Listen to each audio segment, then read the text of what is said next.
Bienvenue à tous dans ce nouvel épisode du Kiritsu Podcast. Aujourd'hui, du coup, on reçoit Florian, Flo PTR sur Instagram, pour discuter un petit peu de bodybuilding et voir quel lien on peut faire un petit peu entre notre pratique on va dire, du powerlifting et puis la pratique du bodybuilding.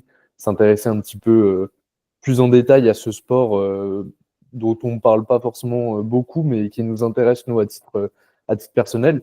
Du coup, merci beaucoup d'avoir rejoint le podcast, Flo. Et puis, je vais te laisser rapidement te présenter, je pense, pour ceux qui te connaissent pas sur le podcast. Super intro, du coup, merci à vous pour l'invitation avant tout. Merci à tous ceux qui écouteront. C'est toujours cool les podcasts parce que c'est un format qui est plus long et on peut vraiment débattre sur plusieurs choses plutôt que des formats peut-être, entre guillemets, on va dire plus courts que j'ai l'habitude de faire comme Instagram où c'est plus des réels et où pour développer c'est un peu plus compliqué d'un point de vue déjà parce qu'un réel, au bout d'un moment, c'est chiant quand c'est trop long. Et en plus de ça, il y a toujours un petit peu alors même si c'est pas ce que je vis à 100%, mais toujours la rétention d'audience qui peut être intéressante pour viser plus de monde, on va dire. Très intéressant aussi le fait de rejoindre le power un petit peu aussi avec le bodybuilding. Je pense qu'il y a pas mal de choses à dire là-dessus. Et ceux qui ne voient pas forcément de ressemblance ont peut-être pas forcément compris le bodybuilding en général, ni même le power, je pense. Donc pour revenir un peu sur les présentations, du coup, moi, c'est, comme tu as pu dire, Florian. Je suis coach online principalement depuis maintenant 4 ans.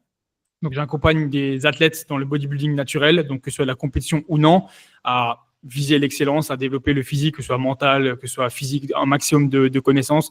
Je suis en plus de ça, du coup, athlète également. Donc, je ne sais pas sur ceux qui voient en vidéo, mais avec les médailles un peu derrière. J'ai fait 6 compétitions en 2023. Je suis champion d'Europe dans ma catégorie, du coup, en bodybuilding. Et vice-champion d'Europe en Allemagne aussi sur la toute dernière, donc pareil aussi en 2023. Et mon objectif, un peu pour résumer un peu tout ça, en gros, c'est faire en sorte que les personnes aient les connaissances et on va dire le savoir qu'il n'y avait pas forcément, même si ça date pas forcément, mais qu'il n'y avait pas forcément un accès aussi simple et aussi libre à mon époque, tu vois. Donc avec des réels, avec des vidéos YouTube, avec des podcasts que je peux faire également. Voilà, donner un maximum d'informations et faire en sorte que le bodybuilding soit alors accessible à tous, c'est un grand mot, mais qu'un maximum de personnes puissent, s'ils veulent réussir dans le domaine, pouvoir évoluer dans le domaine. En gros, c'est un peu ça. Parfait. Très bonne présentation. Est-ce que tu peux peut-être nous donner un petit peu ton parcours qui t'a mené à vouloir devenir coach en bodybuilding, potentiellement ton parcours aussi dans le sport. Est-ce que tu as un passé sportif? Est-ce que tu as déjà fait des sports auparavant? Qu'est-ce qui t'a mené à vouloir faire de la musculation? Alors, moi, il y a toujours le truc que quand les gens, tu leur demandes pourquoi ils ont fait du bodybuilding, enfin, du coup, de la musculation en général, parce que le bodybuilding, on va dire, c'est venu après. Ils ont toujours tous un peu pas forcément une réponse toute faite, il y a un truc vraiment, soit c'est une rupture, soit c'est parce que c'est un enchaînement après leur sport, c'était pour devenir un peu plus fort, etc. Moi, quand je réfléchis vraiment, il n'y a jamais eu ce truc de me dire, OK, c'est à cause de ça. Je pense que, je sais pas comment l'expliquer, c'est en moi, c'est dans mon sang, c'est comme ça. C'est un truc où, en fait, peut-être que j'ai été conditionné plus petit en voyant certains films que regardait mon père, même si je me rappelle pas en avoir regardé énormément avec lui, et peut-être ses sources d'inspiration à lui. Et sans les citer, mais tout ce qui est Schwarzenegger, etc., Stallone, un peu cette époque-là. Même si quand on regarde maintenant, alors effectivement, Schwarzenegger, si, Arnold, mais Stallone n'est pas forcément si balèze que ça, entre guillemets, comparé aux standards qu'on peut voir maintenant, mais qui avait quand même des très bons physiques. Et je pense qu'en fait, ça découle simplement de là. Je suis tombé sur des vidéos YouTube à l'époque. Donc, à l'époque, c'était tout ce qui était Body Time et Thibaut InShape, qui étaient, pour l'époque, on va dire, des pas trop mauvaises références. Et en fait, j'ai commencé comme ça. Et simplement, en fait, ça m'a plu. La rigueur, le fait qu'en fait, c'est toi-même qui peux définir à quel point tu veux amener ton physique, qui peut te mettre des barrières, des contraintes. C'est ton mental qui gère en fait un peu toute ton évolution. Et en fait, j'en suis venu à commencer d'abord avec le matos qu'avait mon père dans le garage.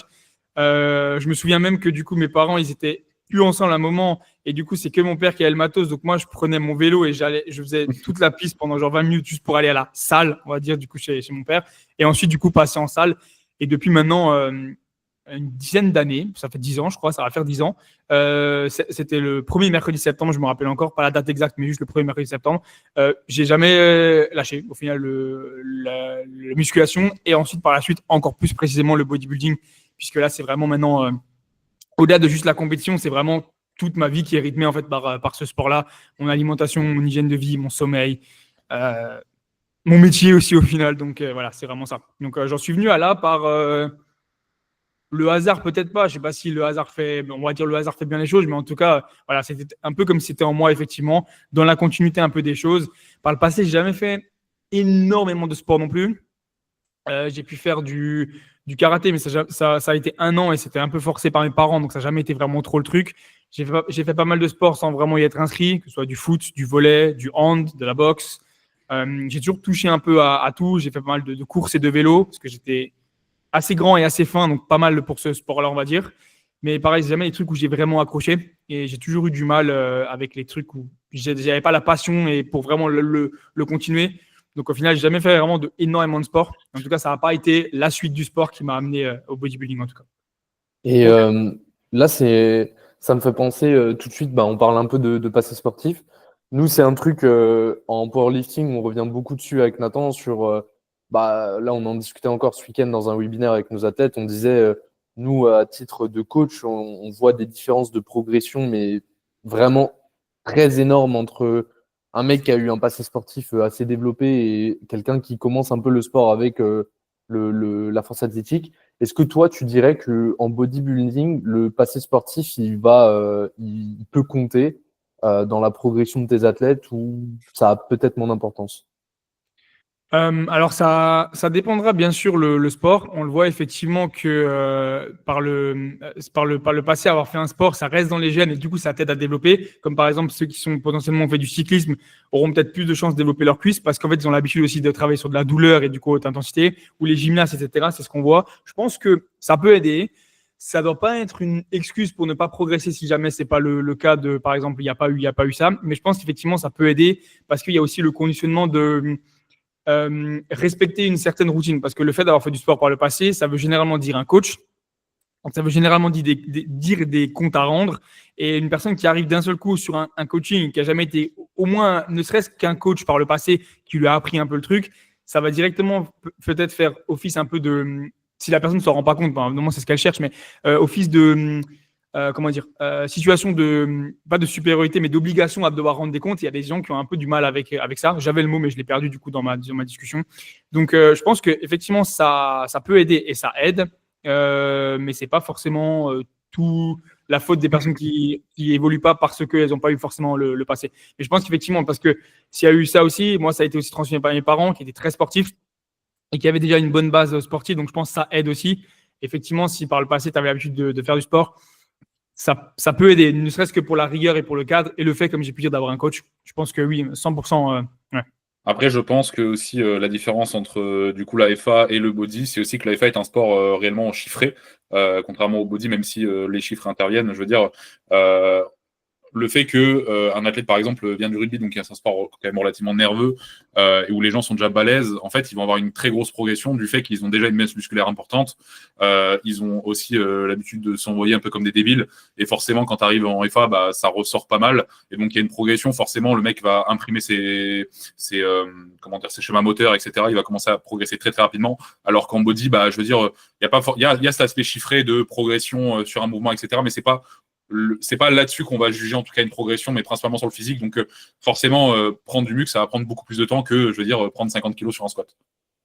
Bien sûr, et de toute façon, les grands champions en bodybuilding ont tous eu un passé de grands champions dans un autre sport. Je crois que c'était Phil Heath qui était basketteur ou lutteur, je crois, à très haut niveau quand il était au lycée. Donc déjà une bonne masse musculaire et une bonne habitude. Et la plupart, effectivement, ont de toute façon eu par le passé soit déjà des très bons bodybuilders naturels sans après passer par l'Olympia, mais ont tous eu un sport, que ce soit du foot, que ce soit des gros sports en tout cas, qui demandaient quand même un minimum de rigueur et de préparation, surtout quand tu es en sport-études, tu as quand même un niveau normalement qui est censé être un peu supérieur aux autres, donc qui te fait ça. Donc je pense qu'effectivement ça rejoint un peu ce que je dis, et encore plus effectivement le rugby, ou ce qu'on peut voir aussi en gymnastique. Généralement les anciens gymnases, quand ils passent au bodybuilding, c'est rarement des mauvais bodybuilders la plupart du temps, même si c'est peut-être juste la façon de s'entraîner qui est un peu différente parce que c'est plus explosif. Mais généralement, c'est rarement des mauvais bodybuilders ou du coup potentiellement power parce qu'ils ont aussi cette routine-là. Et c'est aussi, là pareil, la gymnastique, c'est un truc où ils le font, je ne sais pas combien de fois par semaine, encore plus s'ils passent après en sport-études,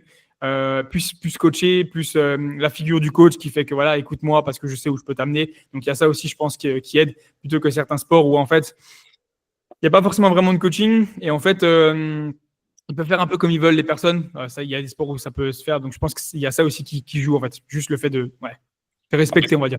C'est un peu différent parce que la plupart des gens aussi, quand ils vont faire du sport, en tout cas la plupart, c'est jusqu'aux 15 ans. Après, ils passent à autre chose.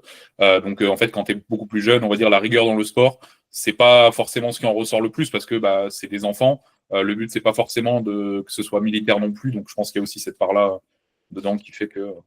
Ça. Après, il y a aussi, c'est ce que je dis, c'est qu'après, c'est aussi ton mental. Il y a des personnes qui vont pas s'en rendre compte et qui vont aimer ça, d'autres qui vont dire, c'est trop rigoureux, et d'autres qui vont avoir besoin de ça. Et je pense qu'après, c'est ça aussi qui conditionne par la suite. Et c'est un peu la même chose pour on va dire la vie. Généralement, les personnes qui ont un peu plus de. Alors, ça veut rien dire, mais les personnes qui ont un peu plus de mal en étant plus jeunes, avec l'autorité, etc., c'est jamais ceux qui finissent le mieux par la suite après, ou qui arrivent à forcer peut-être. Bien respecter les choses, etc. Ça veut rien dire, des fois ça dépend, peut-être que je dis est faux, mais on va dire que la rigueur, tu peux te la mettre du fait de la famille, parce que la famille te dit que voilà, si tu vas dans ce sport-là, autant te donner à 100% et donner le maximum, et d'autres personnes qui juste y arriveront sans qu'on leur dise, parce qu'en fait, je fais ce sport, je veux aller le plus loin possible, et je pense que c'est aussi cette âme en toi que tu as de... comment je pourrais dire, de compétiteurs ou non, parce qu'il y a des gens qui ne l'auront jamais, il y a des gens qui ça va prendre du temps, il y a des gens que ça va venir effectivement après 15 ans, et en fait ils vont continuer, certains vont arrêter parce qu'au final ils ont juste fait ça parce que leurs parents les obligeaient, et au final il y a eu cette passion, mais après ça s'est arrêté aussi. Donc je pense qu'en fait il y a différentes cas de figure, mais comme on disait au début, c'est que avec le temps, en fait, tout peut changer. La personne qui était la moins motivée peut devenir finalement la plus motivée. La personne qui était la plus nulle en sport peut devenir une des meilleures par la suite, juste parce qu'en fait il y a eu ce truc, ou juste ce déclic de passion envers le sport qui fait qu'en fait tu te donnes à 100%. Je pense que c'est ça aussi qui joue vraiment. La passion, pour moi, c'est le truc le plus important pour tenir un truc en tout cas. Ouais, surtout quand t'en fais pendant 10 ans et que après t'en fais même ton métier, quoi. Ouais. Est-ce que toi, justement, en termes de passion, vu qu'ici tous les trois on est à la fois athlète et coach, est-ce que toi tu as vu une différence dans ton rapport à ta pratique depuis que tu le coaches, et puis avec les années de coaching qui passent, quoi? Alors, je me rappelle effectivement quand j'étais plus jeune, j'en discutais aussi avec un gars où, au moment de faire un peu le métier, alors c'était pas encore l'objectif, mais c'était de se dire est-ce que le fait d'en faire le métier, ça va pas justement détruire cette passion? Comme effectivement passer les BPGL, coacher en salle, est-ce qu'effectivement tu vas pas te lasser un peu, etc. Moi, le fait en fait d'en faire mon métier, ça a juste renforcé ma passion et me donner encore plus envie de donner le maximum, en apprendre plus pour en apprendre plus aux autres personnes, tu vois. Faire le moins d'erreurs pour, etc., les autres en fassent le moins possible. Et du coup, l'un dans l'autre, moi bien progresser et faire progresser l'autre. Et il y a eu le switch un peu de dire, OK, je vais aller le plus loin possible en tant qu'athlète. Maintenant, il y a ce switch de me dire, en fait, même si jamais je vais pas hyper loin en tant qu'athlète, ça me dérange pas plus que ça. Si jamais j'ai jamais ma carte pro, si jamais, etc. Mais par contre, je veux que les personnes avec qui je collabore ou qui travaillent avec moi, eux, aillent le plus loin possible vraiment ou les amener le plus loin possible, que ce soit physiquement, mentalement et même en termes de trophées. Donc, il y a eu ce switch-là aussi qui fait que la passion est devenue encore plus forte, mais pas forcément que envers moi, mais également envers les autres. Donc, je pense que oui, clairement, ça a changé. Ok, ouais. Ok. Et du coup, si tu devais donner un peu expliquer un petit peu ta vision à toi du bodybuilding, comment tu le décrirais? La question est trop vaste, mais... Elle est vaste. Ma vision du bodybuilding, effectivement, je pense que c'est avant tout alors comme j'ai pu dire, de la passion, et c'est un truc qui se joue au quotidien, sur ce que tu vas manger, comment tu vas dormir, comment tu vas t'entraîner, les fréquentations que tu vas avoir, potentiellement le job aussi que tu vas avoir. En gros, si vraiment tu veux exceller un peu dans ce sport-là, c'est souvent disait un sport de chômeur, alors c'est peut-être un grand mot quand même, mais effectivement, c'est de se dire que tout ton environnement, que ce soit social, professionnel, personnel, te permettent en fait de progresser. Il y a un peu cette part d'égoïsme, en fait, se dire, OK, si ton job, généralement, il te prend trop de temps, alors tu vas quand même pouvoir aller t'entraîner, mais ça va donner peut-être plus de récupération, un peu différent comparé à quelqu'un qui peut partir plus tôt ou gérer ces horaires-là.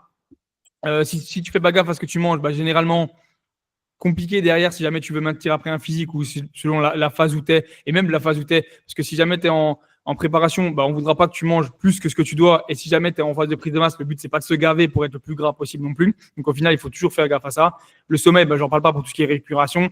Et l'entraînement, où au final, si vraiment tu veux progresser, tu peux te laisser des moments où il y a des entraînements où ils sont un peu plus un peu light, on va dire, c'est les vacances, etc. Mais ça ne doit pas être toute l'année comme ça. Il y a des moments où vraiment, que lorsque je t'entraîne, tu y vas juste parce que tu dois y aller au final. C'est un peu ça. Tu te poses même plus la question. Et surtout, tu y vas pour te mettre un peu la misère et réellement y aller pour la progression. Et ça, je pense que ça, pour moi, c'est ça le bodybuilding. C'est vraiment avoir une vie qui te permette de progresser vers tes objectifs.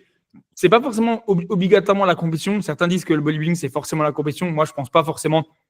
Je pense que c'est vraiment de se dire, tu peux très bien progresser, avoir un très bon physique et finalement te rendre compte au bout de 20 ans, ah ouais, je vais faire de la compétition. Mais avant ça, tu n'y as jamais pensé. Pourtant, tu as très bien progressé. Et ça arrive qu'il y ait des personnes qui se lancent dans la compétition au bout de 20 ans, mais ils ont fait vraiment 20 ans passionnés, rigoureux, etc. Et en fait, ils y arrivent à encore plus, mais ils étaient déjà dans le bodybuilding. Il y a juste la consécration de tout ce qu'ils ont pu faire par le passé et de leur routine.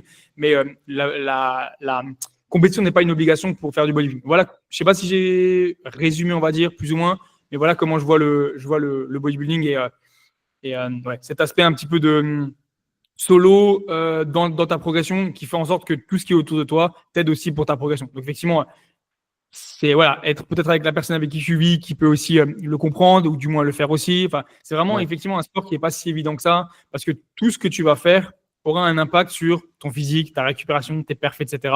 Je pense que c'est un des sports qui peut être peut-être le plus complet, mais qui va demander aussi d'être le plus complet pour être performant dans ce sport-là. Ouais. Je suis assez d'accord avec ce que tu dis.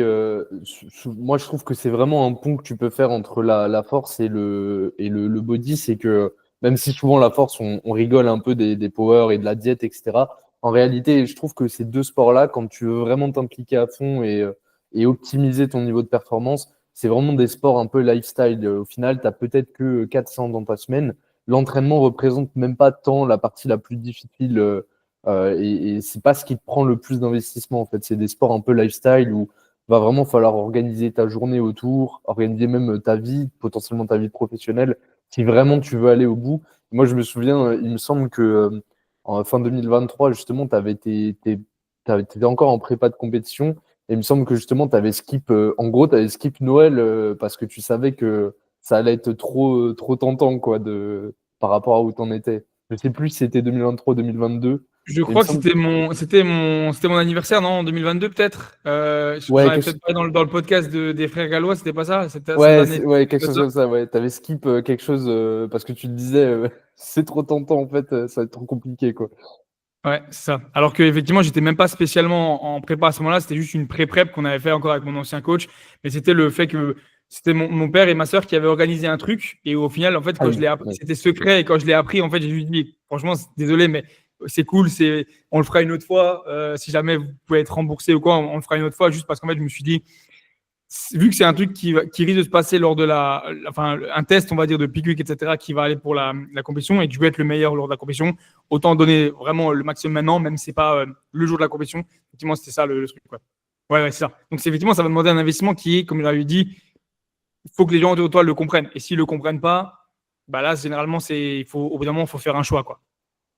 Et est-ce que du coup, toi, on va dire, parmi tes clients, est-ce que tu retrouves vraiment des gens qui ont ta vision ou alors c'est assez compliqué réellement de retrouver des gens qui sont aussi impliqués que toi?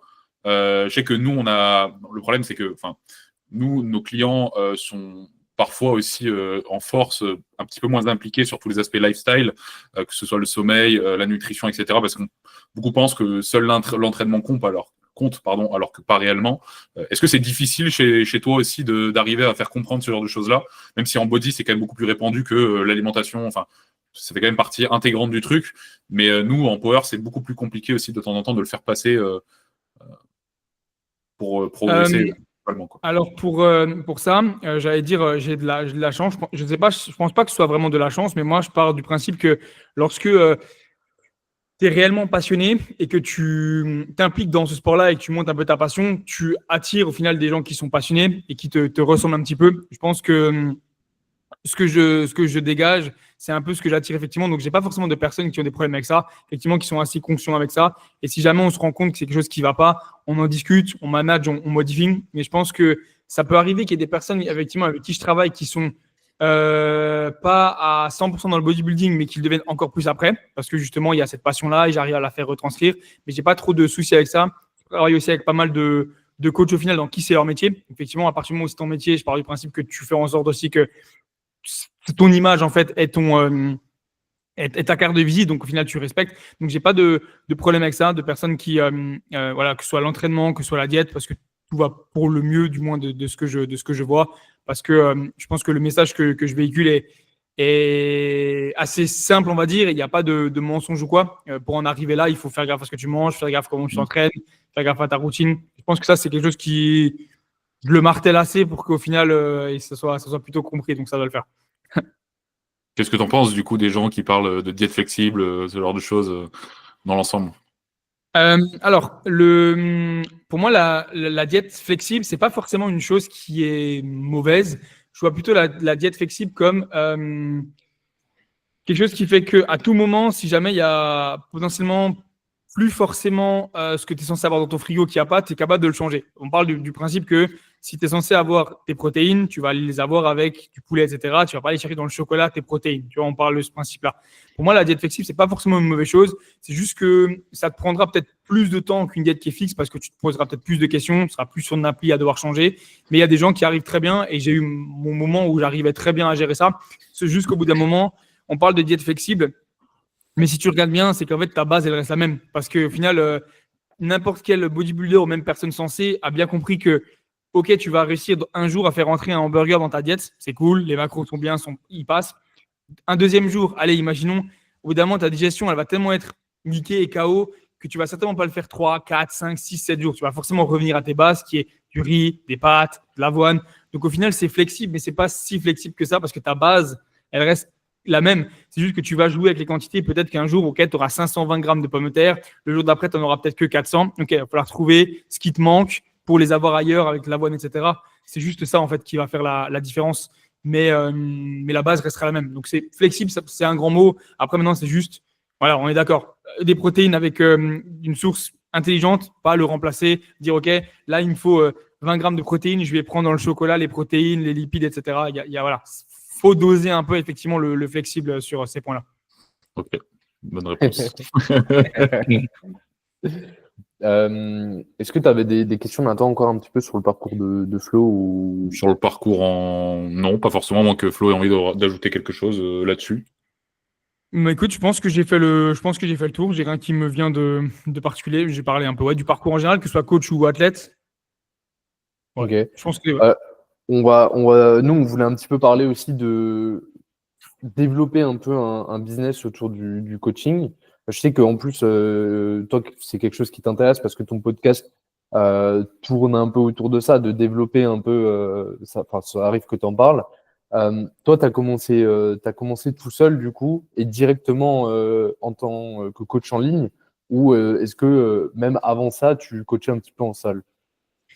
Alors, effectivement, ouais. Moi, j'ai commencé directement en ligne, donc avec les réseaux, en développant les réseaux. À la base, j'ai commencé quand je travaillais encore, on va dire, là où j'étais, mon job, on va dire, même si c'est toujours compliqué parce que j'ai l'impression que je travaille plus maintenant, mais on va dire, voilà, le job un peu plus classique, même s'il n'y a pas forcément pour moi de job classique et non classique. Mais on va dire, j'ai commencé comme ça et progressivement, après, je me suis vraiment donné à 100% dedans. Donc, développer les réseaux, gérer, on va dire, un peu ouvrir la vitrine à plus de personnes, parce que c'est un peu ça, tu vois, voir un peu comment je fonctionnais, qu'est-ce que je pouvais amener, les résultats, etc. Moi, j'ai toujours fait en fait que du en ligne, j'ai jamais fait du en salle réellement sur plateau ou quoi que ce soit, parce que c'est quelque chose qui m'intéresse. C'est plus le en ligne parce que tu pouvais tuer plus de personnes et aussi et surtout toucher plus de personnes qui étaient, comme je disais, passionnées et dans le même état d'esprit que moi. Et je pense que ça aide aussi à durer dans le temps sur un métier ou un job, d'avoir des personnes autour qui sont aussi impliquées et passionnées dans le domaine. Ok. Et aujourd'hui, là, du coup, tu as développé une structure où maintenant tu développes carrément, enfin, tu formes peut-être d'autres coachs, d'autres coachs intègrent ta structure. Alors, Là, vous êtes trois aujourd'hui, là, il me semble. Ouais, alors c'est pas forcément, on va dire, exactement ça. On va dire qu'il y a eu un moment où il y avait c'est un peu le principe, c'est qu'il y a de la demande, etc. Et le but pour moi, c'est jamais d'être débordé au point que il y a plus ce que j'estime être de la qualité. Donc du temps pour répondre, du temps pour faire les retours correctement, devoir changer un peu ma façon de faire, plus forcément faire de retours vidéo, mais passer à l'écrit. C'est pas quelque chose que je voulais faire. Donc du coup, il y a eu un moment où effectivement, il y a eu en 2023. Axel qui a rejoint du coup la Team Flow, donc en tant que second coach, donc des personnes qui potentiellement venaient à la base, c'était des personnes qui venaient travailler avec moi, qui n'avaient pas forcément d'objectif ultra, on va dire, bodybuilding et compétition que je pouvais un peu envoyer vers lui également parce qu'il a un objectif qui était un peu plus lifestyle et qui pouvait s'ouvrir à plus de monde. Et par la suite, il y a eu le fait que il y a quelques mois maintenant, donc en 2024, fin 2024 après, il y a Flo qui a rejoint la team. Flo, du coup, c'est un client avec qui je travaille depuis plus d'1 an maintenant. Et ça a été un peu la suite logique des choses de me dire, OK, je veux quelqu'un actuellement qui intègre la team parce que j'ai déménagé donc au Portugal et je voulais quelqu'un qui me représente, on va dire, en France, donc sur les compétitions, si jamais je ne peux pas me déplacer, ou du moins un peu plus proche de la France, si jamais moi je ne peux pas me déplacer, qui peut aller avec les athlètes, qui peut les aider à que ce soit pumper, tanner, etc. Et qui aurait un peu, on va dire, que je sais a la même vision que moi et véhiculera le même message que moi lorsque il sera sur les compétitions, si jamais il y a des questions ou quoi que ce soit. Donc, ça a été lui, effectivement, parce que c'est la continuité des choses. On s'entendait bien, il a vraiment bien évolué, il a compris les choses et il a vraiment compris, au final, comment évoluer. Parce que pour moi, il n'y a pas forcément besoin d'énormément de diplômes. À partir du moment où tu as évolué correctement et que tu as compris et que tu assimiles les choses, je pense que tu peux devenir un meilleur coach en étant coaché que quelqu'un qui a jamais été coaché, mais par contre qui a eu des diplômes, parce que en fait, tout simplement, tu vois ce qui va, tu vois ce qui va pas, tu vois ce qui modifie.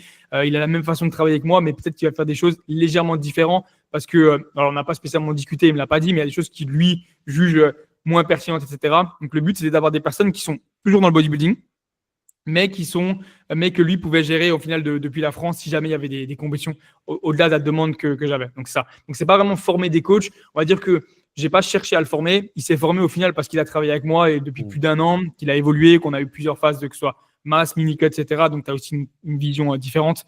Et c'est surtout là, c'est la continuité des choses. Et je voulais cette fois-ci effectivement une personne qui faisait partie de la team déjà, parce qu'en fait, qui avait l'habitude des templates, de la façon de travailler, de la façon de faire les retours. Ça me prenait aussi moins de temps de devoir tout expliquer, parce qu'en fait, il l'a assimilé sans même le vouloir, parce qu'en fait, voilà, comme dit, 1 an que tu bosses avec la personne, ma façon de coacher, elle n'a jamais changé depuis ce moment-là. Enfin, ma façon de faire les retours, etc. Et donc, au final, il a été formé sans même que je le fasse exprès, on va dire. Ok, super intéressant. Bon, on a plus ou moins la même vision de toute façon sur la formation en tant que telle, sur comment devenir un bon coach. Avant tout, être coaché, ça t'apporte énormément de valeur, on va dire, sur la chose. En tout cas, être bien coaché par des bons coachs déjà.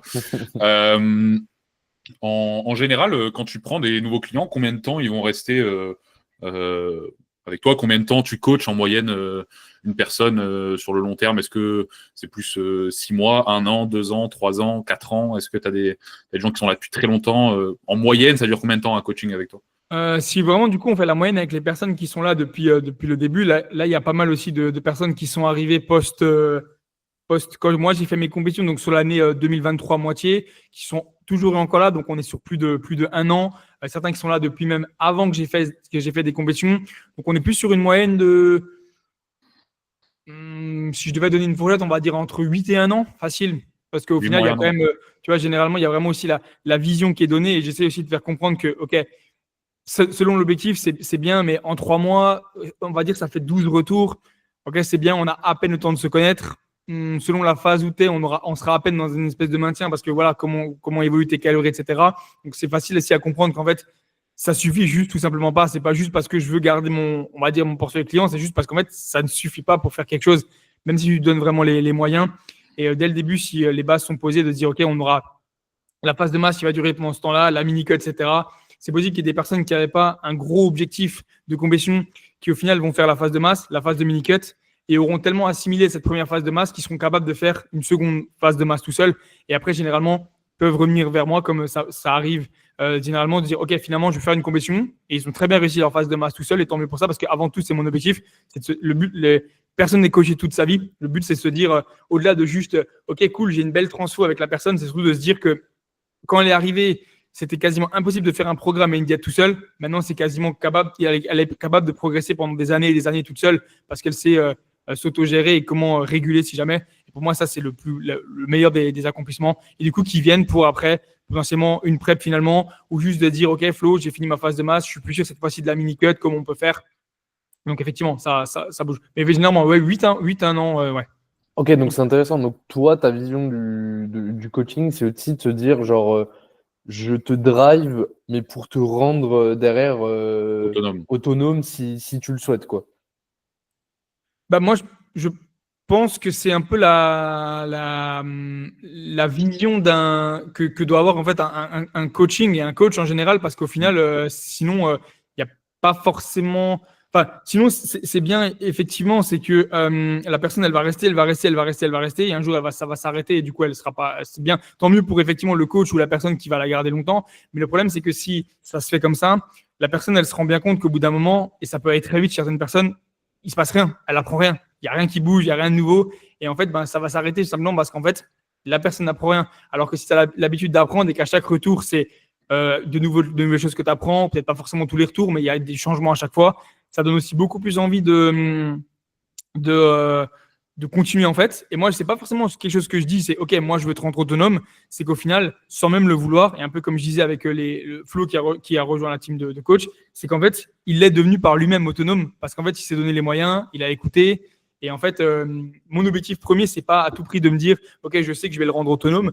C'est juste que si lui est prêt à accumuler un maximum de connaissances, il va devenir par lui-même autonome. Donc en fait, c'est un peu ça en fait.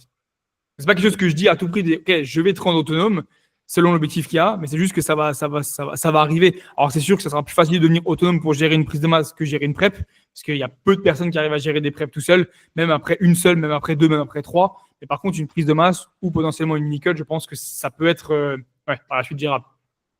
Je pense que la raison pour laquelle les gens ils y arrivent pas, c'est dans le sens où il y a trop de fois où, comme ça devient vraiment très très dur, tu as envie de lâcher et tu as besoin justement de quelqu'un qui te fait garder le cap. Je pense que c'est ça principalement le que ce soit en prise de masse ou en sèche, ouais, je pense que oui, effectivement, parce que tu vois, que ce soit en prise de masse, on sait très bien qu'une prise de masse, elle va durer, allez, on va dire 40 semaines, 8 mois après, allez, on va parler en mois, 8 mois. Il va y avoir peut-être les 2-3 premiers mois qui vont être un peu plus compliqués, selon d'où tu pars, niveau faim, niveau satiété, parce que tu vas remonter les calories et ça doit être progressif et ton poids monte. Et la plupart des gens, c'est à ce moment-là justement qu'ils vont balancer des calories parce que ils se disent, ouais, attends, je suis en prise de masse, c'est pas normal, je suis censé avoir plein de force, je suis censé avoir faim, alors qu'au final, pas du tout. Donc, effectivement, il y a ça. En sèche, on n'en parle même pas. Il y a la faim, donc on sait que quand il y a la faim, le cerveau va trouver tous les prétextes pour dire, ok, t'es trop plat, t'as pas assez d'énergie, on voit pas assez tes abdos, donc du coup, remonter les calories parce que ça va plus, ou du coup les drop beaucoup plus rapidement. Et je pense que ouais, effectivement, pour vraiment être totalement autonome, il faut un peu de temps, et la plupart des gens n'y arrivent pas parce que justement, le cerveau est souvent, ce que te dit ton cerveau est beaucoup plus fort que ce que tu n'imagines. Et juste le fait d'être drivé, en fait, tu te poses pas de questions.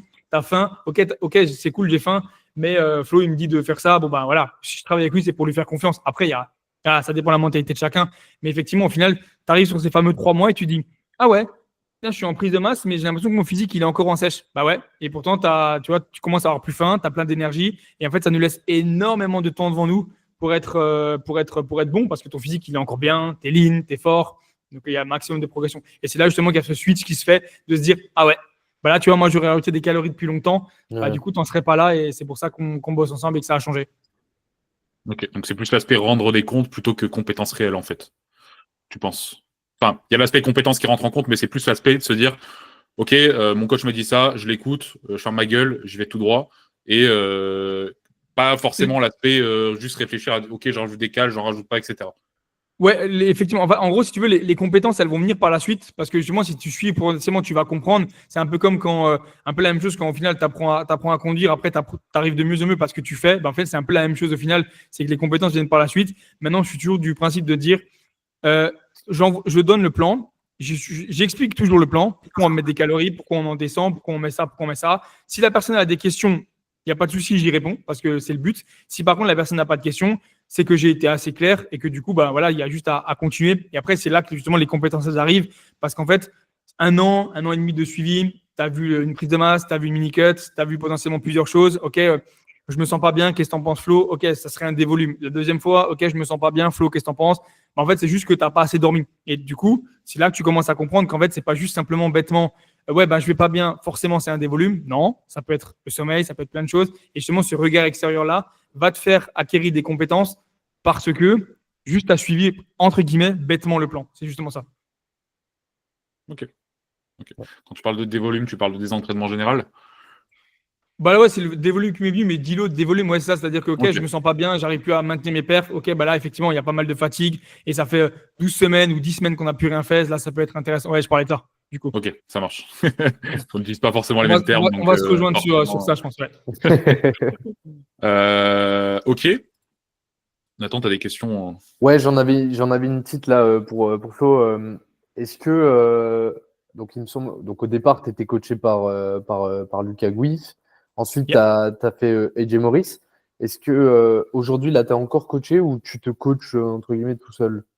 Actuellement, je suis toujours coaché par AJ Morris, Ouais. principalement parce que mon objectif, c'était de voir une vision différente, un peu surtout de la prep.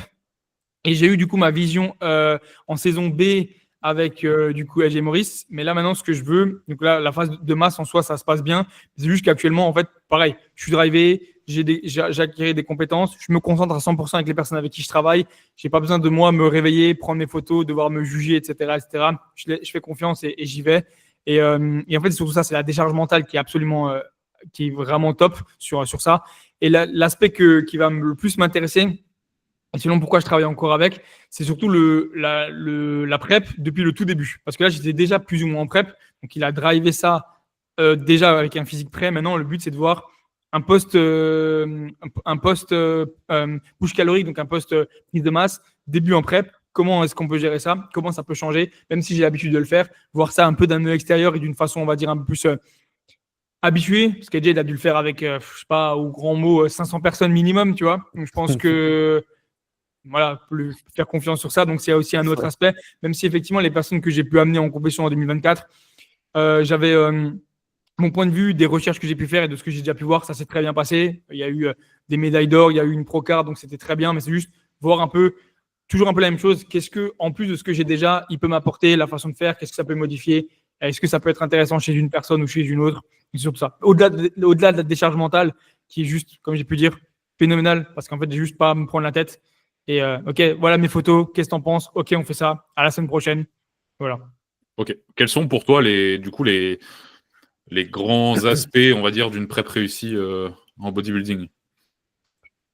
Les grands aspects, pour moi, il y a un grand aspect. Avant tout, c'est le mental. Si lui, il est là, si le mental, il est là, quasiment tous les aspects de ta prep seront réussis. Parce que si tu as le mental qui est là, tu seras fort pendant les entraînements, même quand ça ira pas. Tu arriveras à tenir ta diète, même quand tu auras très faim. Tu arriveras à aller à être toujours en action, on va dire, même quand c'est très fatigant, faire tes steps quand tu n'as pas du tout envie et pas de fatigue. Si lui, il est là, moi, la prep, elle est réussie. Après, bien sûr, c'est tous les aspects, continuer à s'entraîner dur malgré tout. Pouvoir communiquer aussi avec ton coach, ça sera très important en prep, même si c'est tout seul. Savoir faire descendre progressivement et correctement le body fat et le physique. Arriver plein sur scène. Ouais, en fait, il y a pas mal au final des compétences à avoir, mais pour moi, ouais, la grosse compétence qui drive tout ça, c'est vraiment le mental. Au-delà d'effectivement les entraînements, arriver prêt sur scène, gérer le posing, gérer correctement la diète, continuer à bien s'hydrater, continuer à s'entraîner fort. Je pense que c'est déjà effectivement pas mal.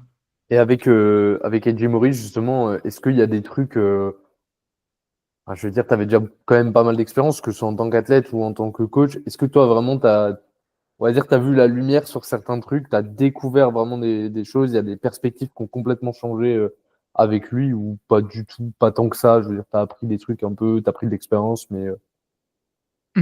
Alors, je pense déjà un peu sur la façon peut-être un peu de faire les retours, quoi vraiment regarder, etc. J'avais ma façon de faire, mais je pense que là, on parle effectivement aussi de quelqu'un qui a l'habitude de gérer vraiment beaucoup d'athlètes. Je ne sais pas si c'est quelque chose comme 150 ou 170, je crois qu'il a un truc comme ça. Donc, effectivement, faire des retours correctement en ayant aussi le temps, pas juste se dire, OK, c'est expédié, c'est que chaque retour est peut-être court, mais de qualité. Et du coup, ça permet aussi de voir un peu quels sont les points importants. Se dire que alors, c'est pas forcément mon objectif et c'est pas forcément ce que je veux, c'est pas non plus ce que j'aime, mais de se dire, OK, comment un retour peut être qualitatif sans être hyper long. Tu vois. Parce que c'est souvent un peu le truc qu'on a des fois en France aussi, c'est de se dire, OK, je paye, donc je veux forcément que ce soit rentabilisé. Et au final, en fait, des fois, faire des retours super longs, ça va être limitant du coup pour le coach parce que ça va perdre du temps dans la journée, du coup pour potentiellement aider d'autres personnes ou avoir du temps pour d'autres personnes, ça va être compliqué. Et deux, pour la personne qui regarde, c'est marrant, effectivement, tu as ton retour 20 minutes une fois, 20 minutes deux fois. Il y a des gens, ils ont quand même une vie aussi, donc tu peux pas forcément faire des retours toujours super, super longs. Donc, ça a été pour ça.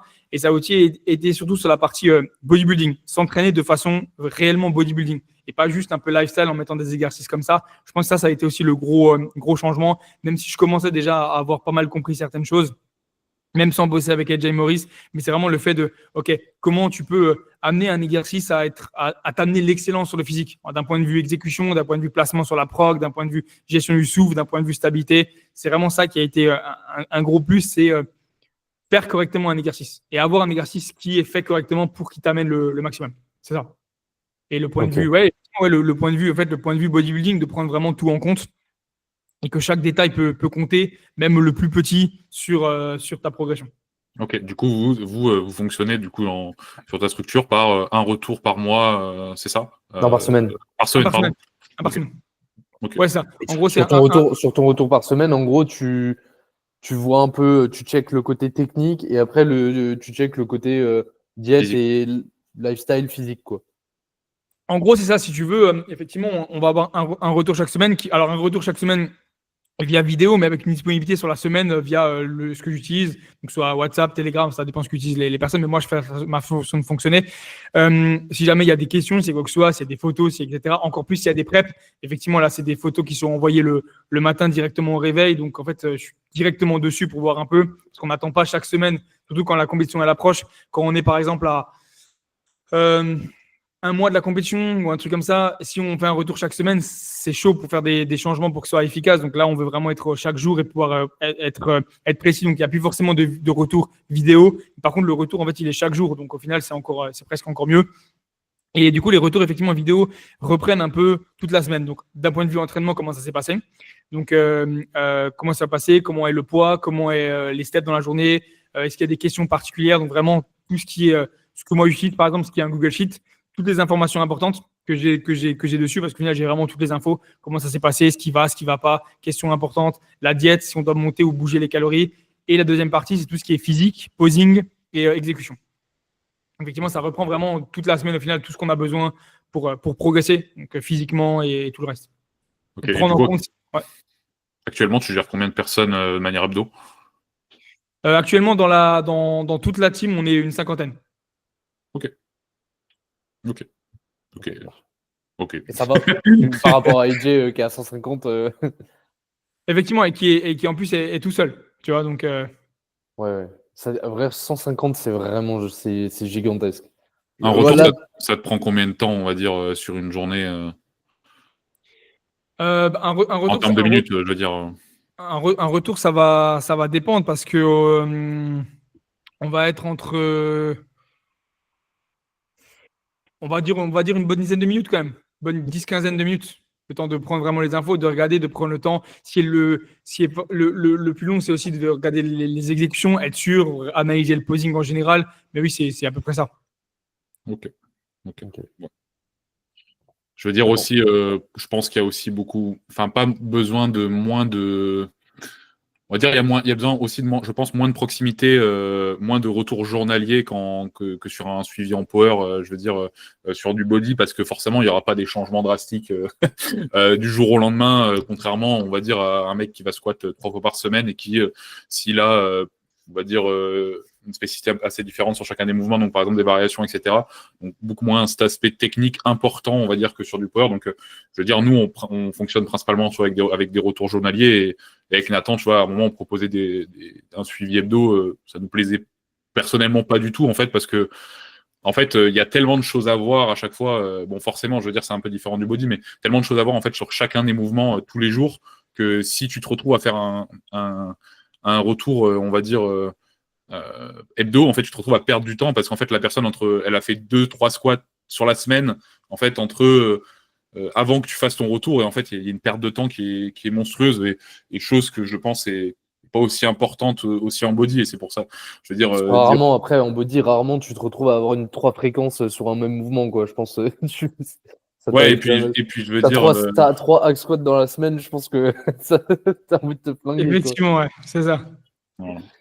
Par contre, un point que je voulais aborder avec toi, Flo, c'est un truc que j'aime beaucoup un truc que tu transmets beaucoup, c'est un peu cet aspect de prépa mentale aussi avant un mouvement, en fait, de vraiment ta série de hack squat, limite, ça doit tu dois avoir la boule au ventre un petit peu. Nous, en power, c'est un peu un truc qui se développe énormément, les suivis de prépa mentale. Il y a de plus en plus de gens qui s'y mettent. Est-ce que tu penses que ça a sa place en bodybuilding ou on peut se contenter de choses un peu plus, entre guillemets, un peu moins poussées en termes de suivi? Est-ce que de la prépa mentale pour du body, tu penses que ça aurait sa place? Alors ça peut être bien maintenant spécifiquement de la prépa mentale. Je pense que c'est quelque chose qui doit s'apprendre un peu par la suite, de se dire ok, tu veux te donner au maximum, bah voilà, donne-toi vraiment les moyens. Maintenant, de là avoir un suivi sur la prépa mentale, je pense pas que ça se fasse, et c'est assez compliqué aussi à faire parce que c'est un peu la même chose aussi, c'est que une personne qui ne sait pas forcément mettre d'intensité, si je lui parle de prépa mentale, ça va être un peu compliqué. Et après, il y a des personnes qui savent mettre d'intensité sans avoir de prépa mentale. En fait, ça va dépendre de pas mal de personnes. Et je pense qu'avant de parler de prépa mentale, il va d'abord falloir parler de savoir mettre assez d'intensité, être proche de l'échec, se donner à fond. Et, ça aurait sa place, mais ce serait assez compliqué à mettre en place parce que c'est vraiment, au final, un déclic à avoir. Ça peut pas si je dis à la personne, OK, avant ton set, tu es là, tu vas prendre 5-10 bonnes respirations, un peu ce que je fais, des fois plus s'il y a besoin. Ok, c'est bien, mais si dans sa tête, au moment de prendre les respirations, c'est juste, je prends des respirations bêtement, ça n'aura pas forcément autant d'impact que si les respirations te permettent de faire le vide, te concentrer sur ta musique et commencer à on va dire, te dire des mots doux dans ta tête, tu vois. C'est pas la même chose, quoi.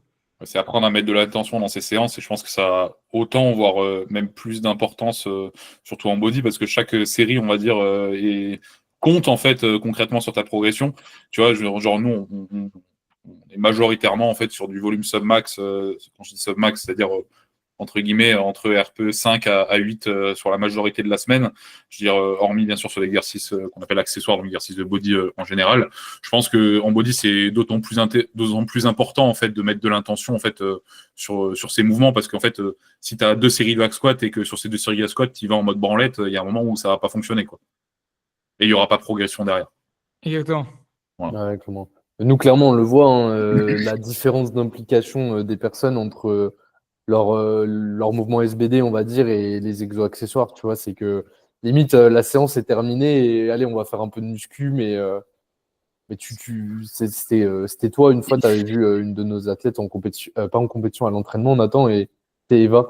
Elle t'avait dit, bon, bah là, je vais mettre genre 40 kilos et je pense que je serai à peu près à l'échec à 8 reps, et je crois qu'elle en avait fait 16, un truc comme ça, tu vois. Nathan, il lui avait dit, non, non, t'es pas à l'échec, continue. Elle avait limite fait le double de répétitions que ce qu'elle avait annoncé. Ah, c'était à SPC Ouais. à Paris. Ouais, je me rappelle.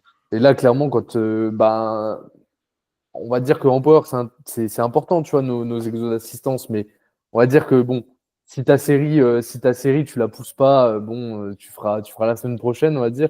Mais en body, c'est vraiment le centre de ta séance. Donc, si tu fais des séries où tu es à 50% de ce que tu peux donner, tu vas avoir 50% de ce que tu peux avoir, quoi.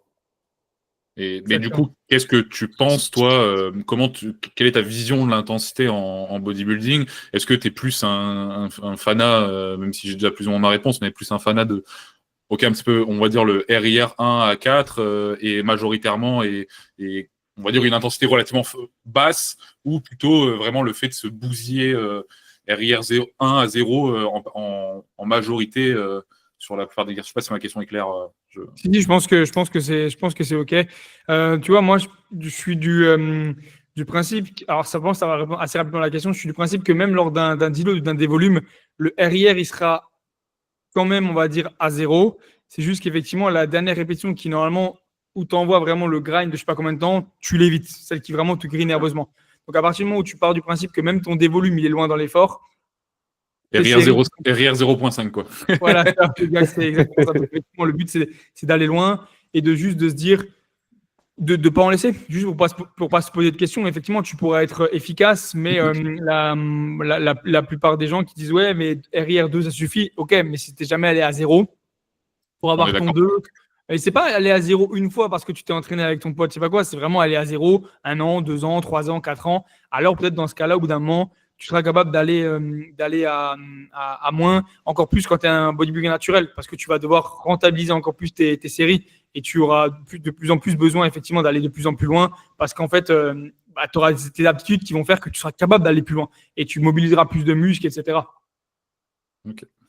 C'est bien ce que je pensais. Du coup, sur un. Ouais, c'est pour ça aussi que tu appelles ça un dévolume. Je veux dire, les deloads, tu auras beaucoup plus tendance à les gérer via un drop de volume plutôt que réellement par un drop d'intensité sur ton deload, en fait, concrètement. En gros, ça, c'est qu'en fait, on peut appeler ça une période de deload, mais en fait, on peut donner le nom de dévolume, juste de dire, OK, le dévolume, en fait, tu vas juste supprimer du volume. Donc, généralement, là où tu as ton top set, ton back-off, tu vas te concentrer que sur ton back-off. Et là où tu as 3 sets, tu passeras à 2. Imaginons si tu en as 4, tu passes à 3. En fait, c'est vraiment un à chaque fois. Et tu vas vraiment jouer sur moins de volume pour récupérer un peu mieux au niveau articulation, au niveau mental surtout. Et le fait d'avoir ça couplé au fait qu'en fait, tu vas aller moins haut dans l'effort, ça va donner, normalement, au bout d'une semaine, pas mal de résultats sur ta fatigue et ton sommeil en général. Ça peut aller jusqu'à 2 au pire. Ça peut être intéressant aussi, mais ouais, généralement ça. Le deload est un des volumes. Après, il y a des personnes aussi, et ça a déjà été le cas aussi, où vraiment on se dit, OK, là vraiment c'est un deload complet. Donc en gros, c'est vraiment juste la diète et les steps. Mais par contre, c'est vraiment une semaine complète de off ou 4 jours de off, une rotation complète, ça dépend, mais ça peut aussi se faire. Ok. Du coup, en parlant de microcycle en général, pour toi, un microcycle, tu as tendance du coup, une semaine d'entraînement, tu as tendance à la faire durer, du coup, à la caler sur une semaine calendaire ou plus à le gérer, donc par exemple, entre 4 et 10 jours d'entraînement. Comment tu gères un petit peu ça Alors, si on parle bilan, effectivement, les bilans seront hebdomadaires. Donc, si c'est le mardi, c'est le mardi, même si effectivement la semaine est sur par exemple 4 jours. Donc, ça fera juste plus d'entraînements qui reviendront. Mais généralement, effectivement, pour faire aller pas mal de muscles, c'est bien de s'entraîner entre 4 et 5 fois par semaine. Donc, généralement, ça tourne entre 5 et 8 jours. Ok. Ouais. Ok. 5 et 8 jours, c'est plus ou moins ça, ouais. Okay. Ça marche. Parfait. Alors, attends, t'as une question? Non, pas sur. T'as épuisé tes Non, questions. j'en ai encore, mais pas vraiment sur l'entraînement. Pour tout à l'heure, on parlait de comment bien réussir des aspects qui permettaient de bien réussir sa prep. Maintenant, j'aimerais bien qu'on aborde peut-être le truc de quels sont tes tips à toi pour gérer un post-comp ou un post-déficit et comment justement bien gérer sa reverse juste derrière en fait pour monter à pour pas se flinguer en fait concrètement sur une post-prep. Comment tu gères toi la chose et quels sont les cues généraux que tu pourrais conseiller à quelqu'un qui sort de ça? Je vais reprendre un peu ce que j'ai dit avant. En premier point, le mental. Pareil, la même chose. Si le mental est solide, tu arriveras à tenir beaucoup plus longtemps. Et aussi toujours se dire que lorsque sur le papier, sur le sheet, ou bref, peu importe qu'utilise le coach, il y a écrit que c'est la dernière compétition, que c'est écrit du coup prep fini et que c'est le début du coup de la masse. Il faut jamais se dire parce que c'est écrit que du coup ça peut être YOLO et tu vas aller dans tous les sens. Pour moi, une prep, généralement, c'est toujours minimum 2 mois et demi, 3 mois encore après la date. D'un point de vue hormones, d'un point de vue satiété, d'un point de vue performance, d'un point de vue récupération, d'un point de vue tout ça. Donc, il ne faut jamais rien forcer, que ce soit l'entraînement, la récupération, la diète. Et juste de se dire qu'en fait, au final, avoir faim, c'est pas forcément une mauvaise chose et que les calories, c'est juste au final une fin en soi qui va te permettre d'arriver à ce que tu veux. Et l'objectif, ce qu'on veut justement, surtout après une prep où tu es descendu très très bas, c'est pouvoir reprendre le temps alors déjà de remonter à quelque chose qui est bien, d'accord, mais après surtout de progresser. C'est le meilleur moyen de faire une prise de masse la plus longue et productive possible. On parle de quasiment 10 mois à 12 mois parce qu'en fait, ta base, elle est tellement ultra plus que lean qu'en fait, tu as vraiment des mois devant toi pour pouvoir pousser les calories. Et c'est juste d'expliquer, en fait, de se dire que si tu veux manger assez longtemps, progresser assez longtemps, prends le temps. Ok, ça sera difficile les 3 mois, mais ça sera beaucoup mieux que d'arriver à être trop gras au bout de 4-5 mois parce que tu as abusé, devoir taper une mini-cut alors que tu as encore extrêmement la dalle parce qu'au final, tes hormones ne sont pas encore bien, testostérone, tout en général, plutôt que l'inverse. D'un point de vue santé, d'un point de vue satiété, d'un point de tous les points, tu progresseras pas mieux à te gaver et à prendre comme j'ai déjà pu voir, 9 kilos en une semaine ou 12 kilos en une semaine, parce que d'un point de vue digestion, d'un point de vue cœur, d'un point de vue intestin, d'un point de vue peau même en général, qui reste on va dire un sport quand même qui est assez esthétique, ce sera la pire des choses à faire. Parce que tu n'auras aucune progression, un sommeil de merde, et jour après jour, juste ton mental qui va te dire « Ok, encore un jour où j'ai merdé. Ok, encore un jour où j'ai merdé. » Et en fait, ouais, si le mental est solide, et surtout, je pense que le plus gros des points aussi, se faire accompagner pendant cette phase-là. Au moins, si jamais c'est pas prévu et s'il n'y a plus de budget, au moins la phase où le coach décide que, OK, là c'est bon, la prep est finie et l'après-prep est finie. On n'a plus besoin de faire des bilans chaque jour. C'est quelque chose que j'ai fait aussi avec mes athlètes qui ont concouru. Généralement, quand ça s'est terminé si je ne dis pas de bêtises, la dernière, c'était en octobre, le plus longtemps. On a eu des bilans jusqu'à quasiment mi-décembre, tous les jours, encore. Pour voir comment ça allait, pour voir comment était le poids, pour voir comment il se sentait, avant de dire, OK, maintenant c'est bon, on peut repasser un bilan chaque semaine, parce qu'au final, c'est bien, tout va bien, c'est stable, hormonalement, c'est stable, tu es de nouveau bon entraînement, on a mis en place une nouvelle prog et tu arrives bien à progresser dessus. Donc, je pense qu'au moins se faire accompagner jusqu'au moment où le coach dira, OK, là c'est bon. Si jamais tu veux continuer, OK, tu peux continuer tout seul. Tu sais gérer tes émotions, ton appétit. Tu ne gères pas tout sur l'appétit et c'est bien. Et deuxième point important, c'est garder un cadre autant strict que la prep. Ça veut dire que lorsque la prep est finie, il ne faut pas s'imaginer, OK, ce reste-là, je vais le faire lundi, celui-là, je vais le faire mardi, celui-là, je vais le faire mercredi, je vais partir en vacances, etc. Parce que c'est le meilleur moyen de sortir de la routine et du coup, c'est le pire moyen de réussir à tenir. Parce qu'en fait, tu vas tenter, si tu sors de la prep, tu pars dans un pays où tu n'es pas sûr que tu retourneras avant quelques années. À aucun moment, tu vas te dire, OK, là, je ne vais pas me faire ça. Imaginons que tu pars loin, que tu n'es pas sûr d'y retourner avant des années et des années. S'il y a un magasin qui te donne envie ou un truc qui te plaît, tu vas te jeter dessus. Et ce n'est pas forcément ce qu'on veut. Et surtout, quand tu sors de prep, tu as beau être qui tu veux, tu n'auras pas énormément de calories. Et tu as meilleur temps de faire gaffe parce que tu vas te retrouver beaucoup plus rapidement à des calories hautes que ce que tu ne le penses si tu fais gaffe. Plutôt que si justement tu abuses et qu'en fait, là, actuellement, tu es à 2008, mais en fait, tu vas manger 3006. Bah, en fait, si tu respectais ces 3006-là, tu les aurais réellement et tous les jours au bout de quelques mois, alors que là, tu serais toujours à 2008 juste parce qu'en fait, tu n'arrives pas à te maintenir.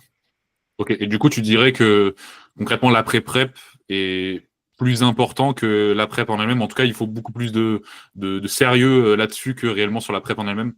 Exactement, parce que tu peux être le gars le plus sérieux et investi en prep parce que tu as cet objectif. Lorsque la prep est finie, si ton cerveau te dit « Ok, c'est quoi mon objectif maintenant ? Pourquoi je me retiendrai de manger ?» Et bien là, n'importe quelle personne, elle n'en aurait absolument plus rien à faire et juste se jette sur tout. Et c'est là justement qu'il faut être fort et se dire « Ok, la prep est finie, mais maintenant, le combat, il est maintenant contre là-dedans et du coup contre les envies aussi qui sont de plus en pire parce que justement, c'est comme une reverse. Le plus difficile dans le sport, c'est souvent les après justement déficit parce que le déficit, tu t'es mis en condition où ok, c'est normal, j'ai l'habitude de manger ça, mon corps me demande pas plus, je perds mon poids, je suis fatigué mais sans plus. La reverse, tu risques d'être beaucoup plus fatigué. Tu vas justement consommer beaucoup plus parce que tu réinjectes, on va dire, du carburant. Donc, automatiquement, tu vas bouger plus, parler plus vite, marcher plus vite, etc. Donc, consommer beaucoup plus. Et c'est là, généralement, qu'on voit les poids tomber. Et c'est là que c'est difficile. Parce qu'en fait, le métabolisme, il est reparti à pleine balle. Et la plupart des personnes, tu leur ajoutes 50 grammes de carbs du jour au lendemain, au final, et 5-10 grammes de lipides. En fait, ça paraît rien. Mais en fait, du jour au lendemain, tu as l'appétit qui est à fond et tout, etc. Et en fait, tu vas ressentir beaucoup, beaucoup plus la faim. Et puis aussi, en termes de fatigue générale, je pense qu'il y a aussi la digestion, le fait de renvoyer beaucoup plus qu'à l'accoutumée. En fait, tu te retrouves à avoir ton corps qui est plus habitué, en fait, donc il va digérer de bâtard et tu risques d'être fatigué en fait beaucoup plus dans la journée, je pense. Vu que c'est pas forcément quelque chose qui est extrême, c'est pas forcément tant une fatigue d'un point de vue satiété, on va dire, c'est plus qu'une fatigue du fait que tu as faim et qu'il y a cette sensation toujours qui peut être là et du coup qui te fatigue un peu et qui en fait fait qu'aussi tu es un peu plus fatigué parce que d'un seul coup, tu as l'impression que du jour au lendemain, tu t'es mis à courir, marcher beaucoup plus vite, tu vois. Moi, je peux prendre l'exemple de la prep où j'avais un trajet que j'avais l'habitude de faire. Lors de la prep, pour faire le trajet que je faisais, ça me faisait 1200 pas. Ça me faisait 1200 pas en général. Et lorsque je suis passé en prep, le même trajet, il me faisait entre 2500 et 2700 pas. Tellement que je marchais genre doucement et que mes pas ressemblaient absolument à rien du tout. Donc, voilà, c'était en moyenne, je sais pas, 10 minutes peut-être. Et lorsque j'étais en prep, ça passait quasiment à 15, peut-être pas 20, mais quasiment, quoi. Ouais, ok. Donc limite, en fait, ton post prep, c'est le début de ta prochaine prep, quoi. Faut le voir un peu comme ça, quoi. C'est ce qui conditionne ça peut vraiment jouer une grosse part du physique que tu vas afficher limite à la prochaine comp, en fait. Exactement. Et de ta progression possible et de la prise de muscle. Parce que plus tu vas prendre du gras rapidement, plus tu vas minimiser tes chances de faire du muscle.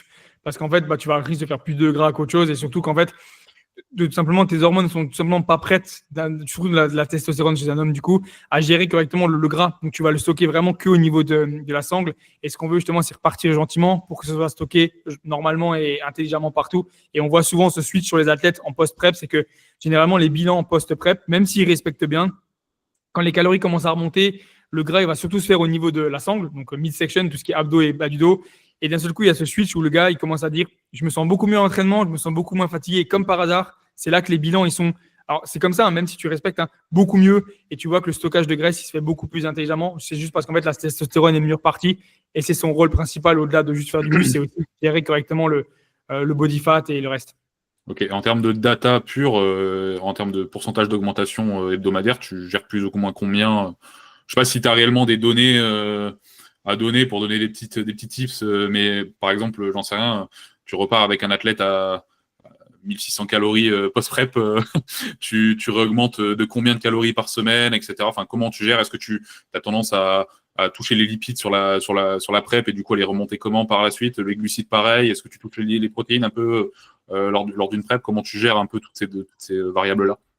Alors, généralement, effectivement, pendant la prep, tout ce qui est protéines seront quand même assez hauts parce que parce qu'on veut s'assurer quand même de conserver des protéines hautes pour continuer à créer du tissu, ou du moins de pas trop en perdre lors du déficit. Donc, généralement, le post-prep, ça va être un petit peu remonté encore. On peut rajouter, je sais pas, sur certaines personnes, une bonne vingtaine, 25, ça dépend aussi comment est l'après-prep, c'est aussi qui est intéressant. Si la personne sera en déplacement, comme j'ai pu dire, la routine sera plus compliquée, donc les entraînements plus compliqués, donc ça va être aussi plus intéressant de mettre un peu plus. Et si la routine reste bien, on va juste s'assurer d'avoir plus de protéines parce que de toute façon, généralement, moi, ce que j'ai l'habitude de dire, c'est que la première semaine post-prep, si l'entraînement n'est pas obligatoire, ça peut être bien. Une semaine vraiment de pause, profiter pour aller se faire masser ou voir un kiné ou un ostéo, quelque chose qui fait vraiment du bien au corps. Et ensuite, la semaine d'après, peut-être plus un dévolume, donc repartir gentiment avec 1 ou 2 RIR gentiment. Donc là, pareil, on n'est pas à fond. On a 2 semaines, peut-être même un peu plus après, où vraiment, c'est pas là que tu crées le plus de muscles, mais quand même conserver le même programme. Donc du coup, c'est là que c'est intéressant de monter les protéines. Les glucides, généralement, ils ont déjà été assez hauts à la fin de la prep parce qu'il y a eu tout ce qui est peak week, etc. Donc, c'est juste un petit peu une continuité. Et les lipides, effectivement, les monter à quelque chose qui est un peu plus lorsque tu es sur le total calorique entre 15 et 20%, c'est pas mal à peu près du pourcentage. Donc, quelque chose comme entre 15 et 20, 17 à peu près du total calorique qui est remonté, c'est bien. Ce qui fait environ après, au niveau des carbs, tu peux vite par contre ajouter 100 à 150 grammes de carbs sans trop de problème à la fin de la prep. Et après, du coup, c'est à suivre, comme j'ai pu dire chaque jour, si le poids a tendance à redescendre, c'est possible qu'il y ait des personnes, effectivement, au bout de 3-4 jours, déjà, en fait, on rajoute 25 grammes de carbs, on voit comment ça évolue. D'autres personnes où, effectivement, en fait, juste, ça leur permet de maintenir le poids, donc c'est très bien aussi, on n'ajoute pas. Il n'y a pas forcément de. Ça dépend de chaque personne. Il n'y a pas forcément d'augmentation chaque semaine. Des fois, il se passe un mois sans mettre d'augmentation parce que juste, c'est très bien et le poids monte comme on veut. Un mois, c'est quand même rare, mais ça peut arriver. Sinon, généralement, il peut y avoir des augmentations au bout de la deuxième semaine, généralement, quand ça a bien été respecté, sachant que tu laisses, on va dire, un repas en extérieur par semaine au moins, et le reste bien cadré, reprendre les bonnes habitudes. Donc, ce repas-là, généralement, il a tendance à faire remonter un peu le poids. Donc, on n'a pas forcément besoin de toucher aux calories. Et si vraiment ça a été super bien géré sans repas en extérieur, ça peut souvent arriver qu'au bout d'une semaine, tu mettes déjà un push calorique parce qu'en fait, tu en as la possibilité et tu peux y aller, quoi. Et par rapport au surplus calorique, justement, tu disais faire au final la prise de masse la plus longue possible, c'est limite la meilleure chose qui puisse arriver à quelqu'un, notamment en début de pratique. Toi, il me semble que même tu avais fait quasiment une phase de 2 ans en fait Ouais. de surplus avec par moment des mini-cuts forcément pour un peu relancer le processus. Mais comment tu gères justement ces push caloriques? Admettons, tu as un athlète qui progresse à l'entraînement, qui a un peu tous les indicateurs au vert, mais par contre, son poids ne bouge pas forcément. Est-ce que tu vas avoir tendance à quand même pousser les calories pour qu'il y ait sur la balance aussi une relance? Ou est-ce que à partir du moment où tu te dis, bah, le mec est en masse, toutes les semaines, il progresse sur ses exos, il se sent bien overall, j'ai pas forcément besoin de lui augmenter les cales, ou est-ce que tu vas quand même le faire pour que ça suive quoi, au niveau poids de corps? Alors là, ça va dépendre. Alors là, c'est un peu compliqué parce que c'est un peu comme le bodybuilding, comme d'hab. Ça va vraiment dépendre de chaque personne. Ça dépend de comment s'est passé aussi sa semaine. Est-ce que le poids, il est stable parce qu'au final, il a fait un repas en extérieur qui lui a fait stabiliser son poids et il fait ça chaque semaine. Et du coup, en fait, ce repas-là, bah, en fait, il est plus haut que ce qu'il pense. Donc, bien, ses calories sont plus hautes. Est-ce que effectivement son poids se stabilise, mais son physique continue dans la bonne direction, on est toujours aussi lean? Ou est-ce qu'effectivement son poids se stabilise, mais effectivement, il a tendance à être un peu plus flotteux que ce qu'on voudrait. Donc là, c'est un peu revoir au niveau de l'entraînement et l'intensité qu'il met. Mais généralement, ça peut arriver des fois juste qu'on ne monte pas les calories. Parce qu'en fait, il y a eu aussi une phase où son poids est monté rapidement. Généralement, j'aime bien viser un 250 à grand maximum 350 grammes par semaine, ce qui fait à peu près 1 kg par mois. Allez, 1 kg à 1 kg 2. Si imaginons, il y a un moment, il y a un push calorique, et que la personne, ça peut arriver, hein, elle a pris par exemple 800 grammes en une semaine, mais son physique n'est pas forcément dégueu, hein, juste elle a pris 800 grammes parce qu'il est très lean et ça arrive, et ben, au bout d'un moment, son poids va venir par se stabiliser. Et là, si tu remontes les données en arrière, tu dis, OK, bon, il y a eu cette semaine-là où en fait on a fait un x2, on va dire, donc on profite en fait de garder ce poids qui est stable pour progresser dans la prise de masse de façon plus lean, donc faire une recompte dans la prise de masse là, et ensuite par la suite rajouter des calories. Donc en fait, il y a tellement de variables possibles que c'est pas facile d'y répondre aussi. Ouais. Okay. C'est comme ça dépend vraiment de comment je vois le physique et comment c'est passé la semaine. Il y a plein de choses à prendre en compte et en fait, c'est pour ça que envoyer des vidéos d'exécution, c'est bien, mais envoyer des photos du physique, c'est encore mieux parce que c'est ce qui permettra vraiment de juger, enfin, tout aussi bien, on va dire, parce que c'est ça qui permet de juger. C'est impossible de faire un retour sans physique update, même si le poids est le même, même si le poids bouge, peu importe, ça c'est quand même très important. Super intéressant. T'as des questions sur ça, Nathan? Non, c'était super clair, c'était intéressant, effectivement. Ouais, j'ai oublié, j'ai une question. On a parlé du coup des lipides aussi là sur la période de prep. Est-ce que sur une période de prep, tu as tendance à descendre les lipides plus que nécessaire? T'as pas peur des fois d'avoir des baisses hormonales du fait de baisser les lipides de manière excessive? Alors c'est un peu toujours les femmes en général. C'est un peu effectivement toujours la même chose que j'ai envie de dire, c'est que si vraiment effectivement tu as peur des baisses hormonales, une PrEP, ça ne sert même à rien d'en faire une. Parce que de toute façon, à partir du moment où tu vas commencer ne serait-ce qu'un petit déficit, même on parle d'un petit déficit, hein, juste dire ok, bah là finalement je me mets en sèche. En tous les cas, tu vas commencer à avoir des variations hormonales parce que le corps n'est pas fait en fait pour être en sèche. Alors après, plus elle sera poussée, mieux ce sera. C'est pour ça que ce qu'on veut, et en tous les cas, c'est faire une prep qui est la plus encore plus naturelle, la plus longue et gérée possible. Parce que c'est là que tu es sûr d'avoir le moins aussi de baisse hormonale possible. À partir du moment où tu continues aussi à t'entraîner fort, que tu continues à manger correctement, tu as moins de chances aussi d'en avoir, même si tu en auras. Donc effectivement, tu vas bouger aussi les lipides. Parce qu'au bout d'un moment, le problème, c'est que descendre énormément les glucides, ça va te faire t'aplatir beaucoup plus rapidement. Ça risque de jouer justement sur le fait que tu perdras beaucoup moins facilement du poids parce que c'est pas juste une question de total calorique, c'est aussi une question après de volume dans l'assiette, de satiété, et le fait des fois que tu peux t'entraîner moins bien parce que tu as moins de volume et tu as plus vite faim, ça pourrait aussi jouer sur ça. Donc en fait, on veut juste, au bout d'un moment, on descend plus les lipides parce que en fait, un homme en général répond de toute façon beaucoup mieux aux glucides. C'est pour ça que pareil, pendant une phase de masse, on aura tendance à rajouter plus de glucides que de lipides comparé à une femme. Par contre, avec les femmes, on pourra effectivement jouer avec les lipides, mais elle aura souvent des lipides qui seront un peu plus hauts qu'un homme à la fin, mais ils seront quand même bas au bout d'un moment parce que c'est juste obligatoire. Et arriver sur la fin, que ce soit un homme ou une femme, en tous les cas, les glucides, ils seront tellement importants que tu voudras en conserver. Et même si ça sera jamais zéro complet, mais ouais, les glucides sont importants sur tellement d'aspects comparés aux lipides à ce moment-là qu'en fait, au final, juste tu as l'habitude. Et vu qu'aussi, lors de la phase de masse, généralement, on a l'habitude de bosser avec des lipides qui ne sont pas ultra hauts comparé à des personnes qui dépassent les 100, etc. Comme dans ces 15-20 à peu près, c'est jamais quelque chose de trop compliqué de passer sur des lipides plus bas parce que tu as l'habitude d'avoir des lipides qui sont tellement bien gérés et corrects qu'en fait, c'est normal pour toi d'avoir des bons lipides. C'est pour ça, si jamais tu en as peu, autant avoir des bons lipides. Avocat, œuf, huile d'olive. Ok. Par rapport à ça, juste, je vois l'heure qui passe. Flo, est-ce que tu as le temps? Il y a une heure à laquelle il faut que tu… Non, c'est bon. De toute façon, on avait parlé d'1h30, 2 heures. Donc, pour moi, c'était good. Nickel, parfait. Du coup, par rapport à la répartition, moi, j'avais une question sur ça par rapport à ton expérience.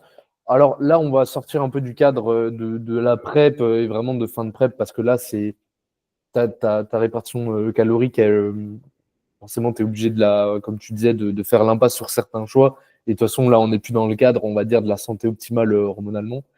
Moi, ma question, c'était est-ce que pour toi, la phrase à total calorique égal, au final, que tu sois low fat ou high carbs, au final, enfin high carbs ou avoir pas mal de lipides, ça va pas changer grand-chose. Est-ce que toi, tu es plutôt d'accord avec ça ou non, tu vas avoir une différence à partir du moment où tu as ton quota de prot? Est-ce que les lipides et les glucides, ça va avoir une importance majeure, à ton avis?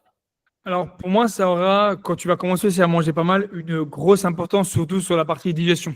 Avoir pas mal de lipides, ça aura tendance, et c'est même vrai, à freiner beaucoup la digestion. Et du coup, ça va se voir surtout principalement sur la sangle. On aura des sangles qui seront beaucoup plus dégagées. On aura potentiellement aussi plus d'inflammation au niveau du corps, donc au niveau de la sangle en général et au niveau de la bouée, on va dire, entre guillemets. Et ça aura tendance aussi à détruire beaucoup plus rapidement la ligne. Et c'est quelque chose en bodybuilding qui, même si on est en prise de masse, on veut conserver. Parce que perdre la ligne d'un athlète, c'est le meilleur moyen de perdre la progression musculaire. C'est OK, c'est bien, mais on a souvent des athlètes, effectivement, en prise de masse, ça peut arriver, qui vont avoir une ligne tellement, on va dire, détruite parce que la sangle est tellement dégagée qu'on a l'impression qu'en fait, le dos, ils ont perdu du muscle. Mais en fait, c'est pas juste ça. C'est que visuellement, vu que la taille s'est épaissie, le dos, du coup, en fait, on a l'impression qu'il a perdu en largeur alors que non. Et ça, c'est quelque chose qu'on veut surtout pas avoir parce qu'on veut au maximum conserver cette ligne-là. Donc, le fait d'avoir des lipides plus hauts, c'est ce que je disais, souvent, c'est inflammation. Une peau alors ça dépendra des lipides, mais une peau qui peut être un peu moins bien et surtout aussi beaucoup plus de difficultés de digestion. Donc, un endormissement qui est un peu moins bon, une facilité à digérer qui est moins bonne, plus d'inflammation, plus la ligne un peu plus détruite, comparé à des glucides qui, eux, au-delà de ça, seront plus facilement, surtout chez un homme, utilisés pour l'énergie en général que des lipides. Ok.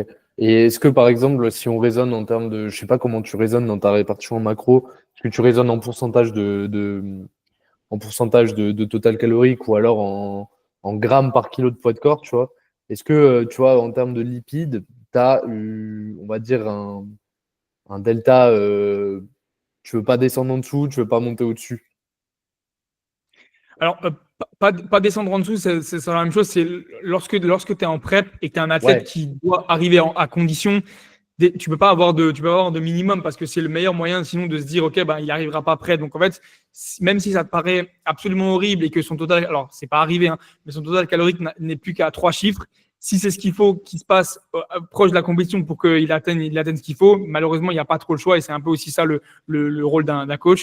Mais généralement moi après sur les lipides, au moment où je mets en place, on va dire, la nutrition, etc., c'est généralement entre 15 et 20% du total calorique, les lipides.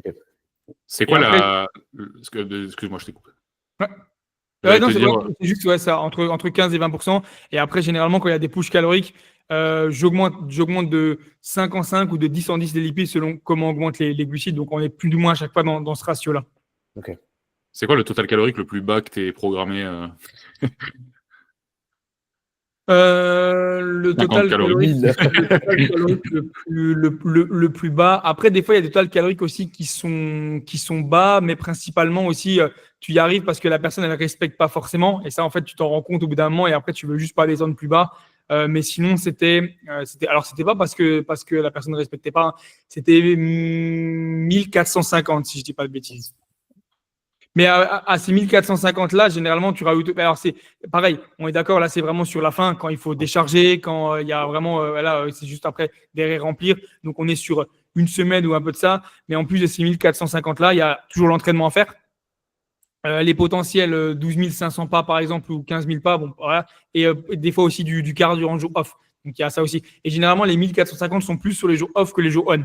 Ça aussi, c'est à prendre en compte. Pour un homme, du coup. Ouais, pour un homme. Tu t'occupes pas de femmes, toi? Si, je m'occupe de femmes, mais j'ai encore jamais amené de femmes en compétition. Ah, ok. C'est pour ça que je me disais, ça me paraissait assez haut, en fait, comme total de prépa pour une femme, justement. Ouais, non. Putain, 1450.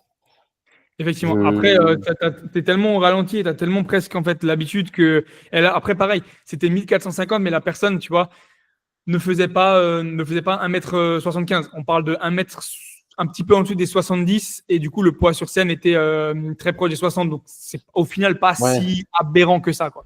Ouais. Et au final, est-ce que toi, entre guillemets, de faire une prep avec le plus de cales possible, c'est un objectif pour toi? Ou pas tant que ça, au final, c'est juste une variable, quoi. Alors, faire une prep avec beaucoup de calories, ça voudrait inclure que tu vas devoir toucher à autre chose pour faire descendre le poids du corps. Donc, généralement, ça va être le cardio, ça va être les steps. Et le seul problème, c'est qu'au bout d'un moment, ça prend du temps, premièrement. Ouais. Et tout le monde n'est pas, on va dire, bodybuilder et c'est pas son métier. Et surtout, ça crée aussi de la fatigue. Parce qu'au bout d'un moment, c'est bien marrant de marcher énormément. Mais le seul problème, c'est que est-ce que sur la durée, c'est tenable? Parce qu'une prep, si on part sur une prep, on parle d'une prep qui va durer 6, 8 mois. Et souvent, les personnes qui marchent autant, on va les entendre pendant 4 mois. D'un coup, on va plus les entendre pendant un certain nombre de temps, puis ils vont revenir. Est-ce que pendant ces mois-là où on les entend plus, est-ce qu'ils marchaient toujours 20K ou est-ce qu'en fait, ils n'ont plus marché du tout parce qu'ils n'arrivent plus à le tenir? Donc, en fait, il y a toujours ce truc-là de se dire, si tu veux amener un athlète prêt, il va falloir qu'il tienne sur la durée. Et il va falloir tout mettre en place pour qu'il tienne sur la durée. Et généralement, des steps super hauts, c'est le meilleur moyen de tuer quelqu'un. Vraiment. Parce que, en fait, si les steps, déjà, faudra pouvoir les faire. Puis il y a la fatigue. Puis il y a le fait qu'en plus, comment dire, le problème, c'est que plus tu vas avancer et plus les steps, en fait, c'est une variable qui va être extrêmement compliquée à gérer parce que 15 000 pas en ayant des calories hautes, tu vas tracer. Ça va consommer, ça va aller. Sauf que 15 000 pas avec des calories qui sont un peu plus basses et du coup un poids qui descend, plus ça va avancer, plus tu vas marcher de moins en moins vite. Donc, plus ces 15 000 pas, au final, elles vont faire l'équivalent d'un 7 000 ou d'un 6 000. Donc, ça, en fait, c'est quelque chose qui est difficilement quantifiable comparé à, OK, aujourd'hui, on descend 50 grammes de carbs, 5 grammes de lipides. Tu sais que ça va faire effet, tu sais que ça va toucher. Ou du cardio, du coup. Du cardio, parce que du coup, tu peux, la vitesse, tu peux la quantifier. Mais voilà. Donc, démarrer avec des calories haut, le plus haut possible au début, oui, mais au bout d'un moment, il faudra quand même finir par y toucher. Après, bien sûr, le but, c'est toujours de garder des calories le plus haut possible avec la condition que tu as actuellement. Et au bout d'un moment, quand tu as perdu quasiment 15 kilos, que tu approches de la compétition, des fois 1800, c'est les calories les plus hautes que tu as, mais ça te permet en fait de garder ce poids-là ou de descendre légèrement. Donc, voilà. Et justement, tu parlais de marcher beaucoup, justement, c'est. Dans le cadre du bodybuilding, tu parles, ou même, on va dire, le go muscu moyen, les 20 000 pas, pour toi, c'est compliqué à tenir. Parce qu'il y a un peu le truc actuellement des 20 000 pas, tu vois, et ça, moi, j'ai du mal à le visualiser dans le lifestyle de la majorité des gens, tu vois. Que 20 000 pas, même en PDM, ça prend minimum 3 heures, tu vois. Donc, voilà, c'est ça. J'ai envie de te dire, tout le monde n'a pas 3 heures à perdre dans sa journée, tu vois. Le truc, c'est qu'effectivement, il y a ça, mais après, c'est un peu la même chose aussi que ce qu'on disait, c'est qu'en fait, là, le fait de marcher beaucoup, c'est pour pouvoir manger aussi beaucoup plus et conserver un bon taux de body fat. Mais ce qu'on disait avant, c'est que il y a toujours ce truc-là des gens qui pensent que la prise de masse, dès que tu rentres en prise de masse, t'es dégueulasse en phase de 2 mois. Alors que pas du tout. C'est possible de garder un physique très lean pendant 8 mois de prise de masse. Et après, peut-être qu'effectivement, les 2 derniers mois, au bout d'un moment, le poids, il monte. Il faut bien que, au bout d'un moment, le gras se mette quelque part. Donc, c'est un peu plus compliqué. Mais c'est beaucoup plus intelligent de se dire, tu fais moins de pas, tu fais monter ton body fat pendant quelques temps. Et ensuite, tu peux justement te retrouver à marcher moins, genre vraiment moins, peut-être que 8000 pas par jour, mais conserver un physique qui est beaucoup plus lean et beaucoup plus sec à l'année. Et ces trucs-là, en fait, la plupart de ce qu'on parle, c'est juste pour conserver, en fait, juste un physique qui est esthétique à l'année. Et c'est ce qu'on disait, c'est que, OK, 20 000, effectivement, ça prend 3 heures. On en entend parler pendant 4 mois, on n'entend plus parler, puis ça revient. Et c'est toujours de ce truc-là de se dire que est-ce que réellement les gens ils les tiennent ces 20K. Et à quoi ressemble leur entraînement? Parce que marcher, c'est bien, mais au bout d'un moment, le but du bodybuilder, c'est de développer son physique. C'est pas juste de développer ses genoux ou ses chevilles parce qu'il est endurant sur XK step, quoi. Donc, en fait, à choisir, au bout d'un moment, il faut marcher, oui, il faut, parce que d'un point de vue santé, c'est obligatoire et c'est la meilleure des choses possibles. Effectivement, presque à choisir entre faire une séance de muscu, aller marcher, si tu n'as pas le temps, vaut presque limite mieux aller marcher, si tu ne peux pas gérer ta journée, on va dire. Mais au bout d'un moment, si tu veux développer ton physique, tu n'auras pas le choix de passer par la case compétition et enfin par la case entraînement, ouais, et du coup ça passera aussi par le fait de savoir prendre le temps pour aller s'entraîner au-delà des steps, mais quand même avoir voilà, parce que 20K steps à placer, comme on a pu dire 3 heures, ouais, compliqué. Hein. Ouais, sauf si t'es coach et que t'as ton tapis, tu vois, à ton bureau, tu vois. Là, en vrai, je testerais bien la méta, voir ce que ça donne. Mais même là, je trouve que d'un point de vue récupération, c'est quand même aussi compliqué. 20 000 pas, au bout d'un moment, c'est quand même 20 000 pas. Donc, c'est 20 000 pas dans les chevilles, dans les genoux. Si effectivement, tu as un poids du corps qui reste stable, ça peut aller. Mais quand tu cherches à évoluer, au bout d'un moment, c'est comme des dips. Des dips, plus tu vas augmenter avec ton poids du corps, plus ça va être peut-être difficile de progresser. Bah là, c'est un peu la même chose pour tes genoux et tes chevilles. Plus ton poids du corps va monter, plus tu vas le prendre sur tes genoux et tes chevilles. Et 20 000 pas, au bout d'un moment, ouais, c'est bien. C'est pour ça que je fais que 3 000 pas par jour, Nathan. Parce que je pèse 130 kilos, c'est pour ça. Ouais, ça s'explique. Non, effectivement, voilà, 8 000, 12 000, ça me semble quelque chose de cohérent, de faisable. Il y a des gens qui vont faire 20 000 pas parce que c'est leur job et tant mieux pour eux. Mais la plupart des gens, généralement, qui font 20 000 pas parce que c'est leur job, c'est pas quelque chose qu'ils peuvent faire, quoi. Donc, ouais. Ok, ouais, intéressant. Okay. Peut-être parler de nos diètes, on a fait quand même pas mal le tour. Peut-être parler d'entraînement maintenant. Je sais pas si Nathan avait des questions par rapport à ça, par rapport à l'optimisation générale, comment organiser ces séances, etc. Moi, j'ai une question, une question que j'avais préparée sur l'entraînement. C'est nous, on avait tourné un podcast récemment là, avec Nathan. On discutait un petit peu de la musculation, mais dans le cadre de l'AFA, tu vois, comment on gérait ça, tu vois, pour nos athlètes. On parlait un moment de techniques d'intensification. En gros, on disait globalement qu'en dehors d'un rest pause, il n'y avait pas énormément de techniques d'intensification qui avaient, comment dire, à nos yeux, du sens. Est-ce que toi, à contrario, tu vois, il y a des techniques d'intensification en dehors du rest pause que tu apprécies, que tu aimes bien programmer, etc. Parce que c'est peut-être plus d'expérience là-dedans que nous, tu vois, et ça peut être intéressant de voir ta vision de la chose. Alors, je suis assez d'accord avec le respo. C'est quelque chose qui est assez simple à mettre en place. Juste qu'il faut savoir aussi le gérer correctement.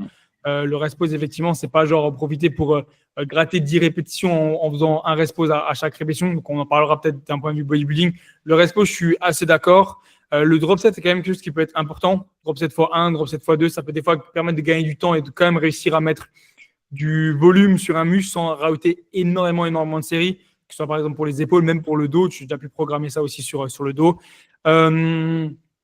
Les mouvements également de 1,5 reps ou de poser, c'est quelque chose que je trouve intéressant. Donc vraiment chercher à poser, par exemple sur un hack squat. C'est pas forcément une technique d'intensification, mais on peut le rentrer comme ça parce qu'effectivement ça va donc poser en bas du mouvement puis repartir ou sur une presse. Ça peut être intéressant. Et le 1,5 reps, du coup, ce sera juste simplement descendre, remonter jusqu'à la moitié, redescendre et remonter jusqu'en haut. C'est quelque chose qui peut ajouter encore un petit peu de volume. Stress sans rajouter forcément beaucoup de poids sur la machine. Exactement. Si, par exemple, il peut y avoir des problèmes de mobilité des fois ou de la personne a peut-être plus de mal à encaisser aussi du poids sur les épaules. Enfin, il y a pas mal de choses à faire. Je pense que c'est quelque chose qui me semble assez intéressant. Je dirais rest pause, drop set, les poser, les 1,5 reps. C'est ce que je vois en général et je n'ai pas pu utiliser autres choses comme, j'allais dire cluster set, mais généralement cluster set, c'est un peu comme du rest pause ou je ne sais pas moi, du. Comment ça s'appelle de nouveau ces trucs par. Superset, 17. Ouais, alors Superset, non, pas forcément, mais ça peut être intéressant, mais pas forcément, mais c'est plus par. Tu sais, généralement, quand ils mettent des sangles, par exemple, sur leur bras, tu sais, occlusion. Ah, le BFR. Occlusion. Ah ouais. Par exemple, mais non, c'était absolument pas. Ok. Ouais, c'est vrai que nous, j'ai pas précisé, c'était dans le cadre de vraiment, ça peut t'apporter purement quelque chose à ta séance et pas dans le cadre de gagner du temps, etc. Parce que Oui, bien c'est sûr. vrai que du coup, pour gagner Si du tu as temps, tout le temps du monde, est-ce que tu programmerais réellement des drop sets, tu vois? Genre, tu peux pas t'entraîner comme tu veux, c'est non, ça? justement, si t'as tout le temps que tu Ah veux ouais, pour alors oui, t'entraîner, oui, alors effectivement, j'ai dit drop set, ça peut permettre de gagner du temps, mais après, c'est ce que je disais après, c'est qu'en plus de ça, ça rajoute aussi du volume. Donc moi, je pourrais mettre du drop set, même si tu as le temps, même si tu peux y aller, juste Plutôt parce que de qu'au rajouter une final, série. ouais, parce qu'au final, si t'as besoin de volume, par exemple, et que tu as déjà 9 exercices et que tu as ton 10e, par exemple, qui va être de l'oiseau à la poulie, ça peut être, ou à la machine, ça peut être intéressant de mettre un drop 7x2 parce que justement, tu gagneras du temps. Et aussi, voilà, même s'il n'y a pas de monde, juste parce qu'au final, après la séance s'éterniser, tu peux perdre un peu ta concentration, donc ça peut être intéressant. Et sur des bras ou des triceps, ça peut être intéressant aussi parce qu'en fait, juste au bout d'un moment, tu arrives au maximum aussi de place que tu as. Tu ne vas pas ajouter 50 000 exercices. Et après, il y a de la redondance qui revient, etc. Donc, plutôt que de mettre je sais pas moi, un uni triceps à la poulie haute et un triceps à la barre easy qui serait la même chose, mais juste ça change un peu. Mais en fait, tu mets juste un drop set fois 2 et ça te permet en fait d'avoir comme si tu avais presque 6-7, on va dire. Ok. Ouais, intéressant. Et du coup, en termes de nombre d'exercices par séance, combien de séries tu mettrais, toi, par mouvement? Est-ce que tu as je suppose que tu as relativement des standards de ce que tu as l'habitude d'utiliser? Combien de séries minimum tu mets sur un exercice?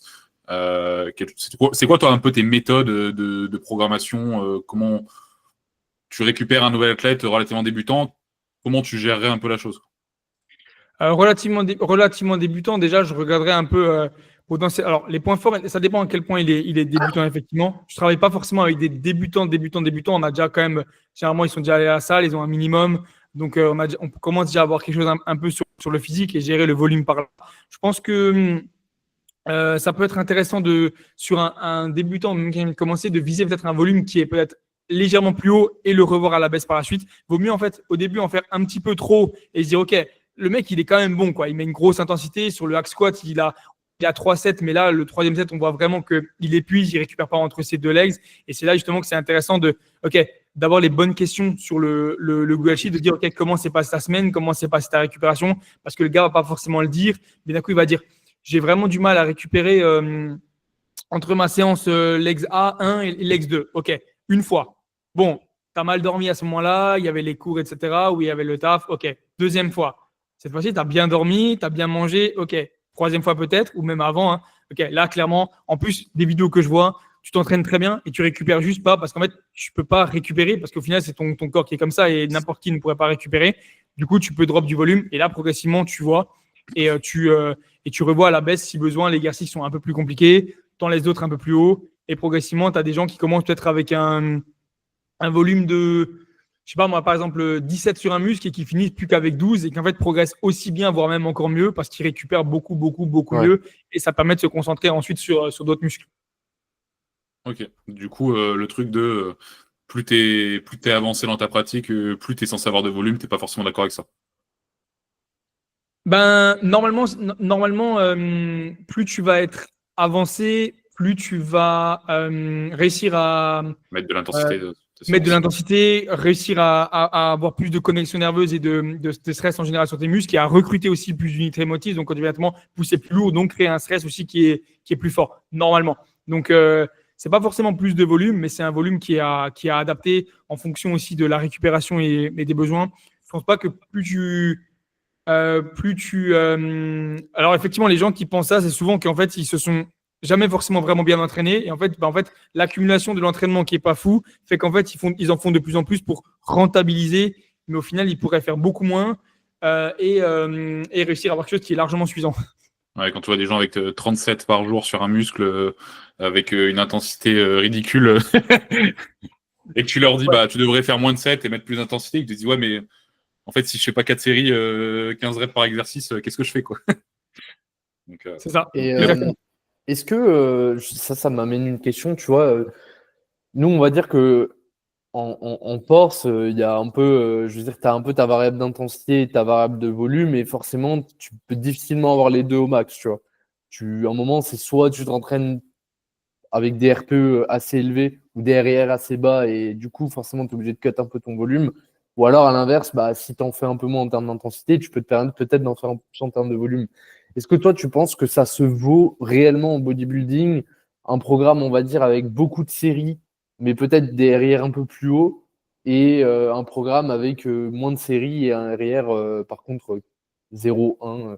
Est-ce que tu penses que c'est deux méthodes qui vraiment sur le long terme se valent ou il y a une préférence un peu pour un peu moins Ben, de volume et un peu plus de quantité? c'est un peu ce qu'on disait, c'est qu'en gros, c'est-à-dire que tu vas en faire plus pour rentabiliser le fait que tu n'en fais pas beaucoup, dans le sens en termes d'effort. Mais si un jour, effectivement, tu as la lumière dans ta tête et tu te dis, attends, mais je peux aller plus loin dans l'effort et que tu commences à le mettre, tu seras plus capable de rentabiliser tout ce que tu as déjà fait.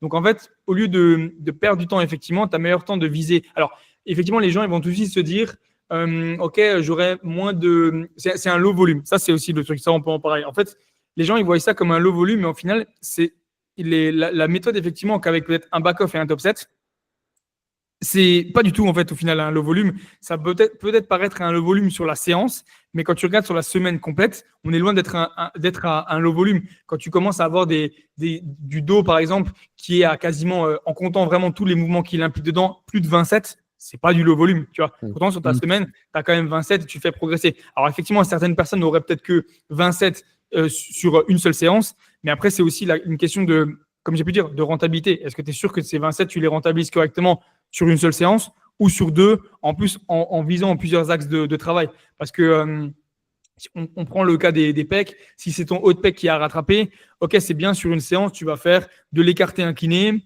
du développé couché aux haltères, du développé à la Smith sur le haut de pec. Déjà, ça peut commencer à faire beaucoup.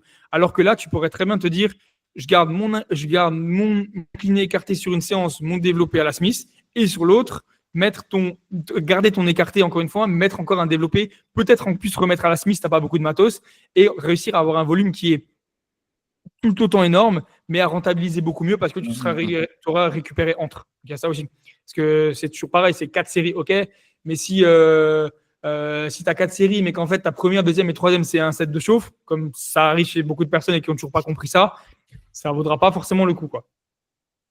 Ok. On est plutôt d'accord sur l'ensemble de tout ça, en tout cas.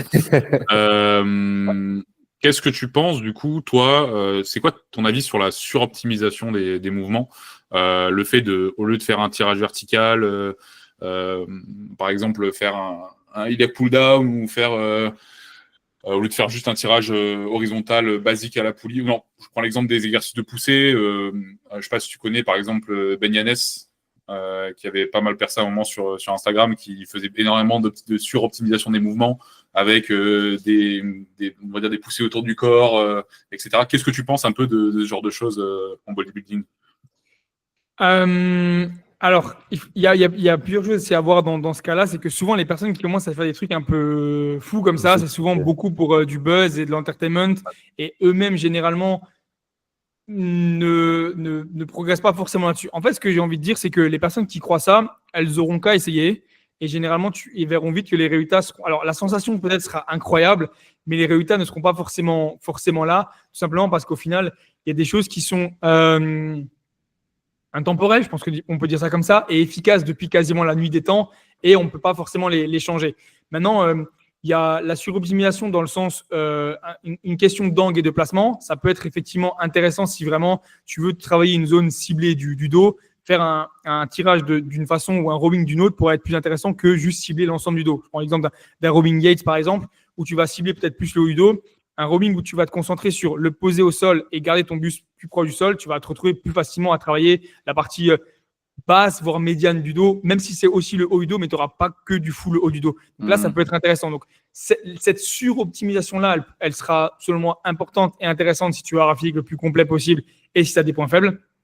Par contre, de là, effectivement, comme il y avait dans le temps, je ne sais plus son nom, il vivait en Thaïlande, il était blond et il est mort il n'y a pas tellement longtemps que ça. Et ouais, je vois. Sa femme était une John quelque chose, je crois, non, un truc comme ça. Et tout le monde avait fait une overdose, une overdose, mais je veux dire, il est mort des stéroïdes, je crois. Ou dans un sauna, non, en Thaïlande, je crois. Me semble, ouais.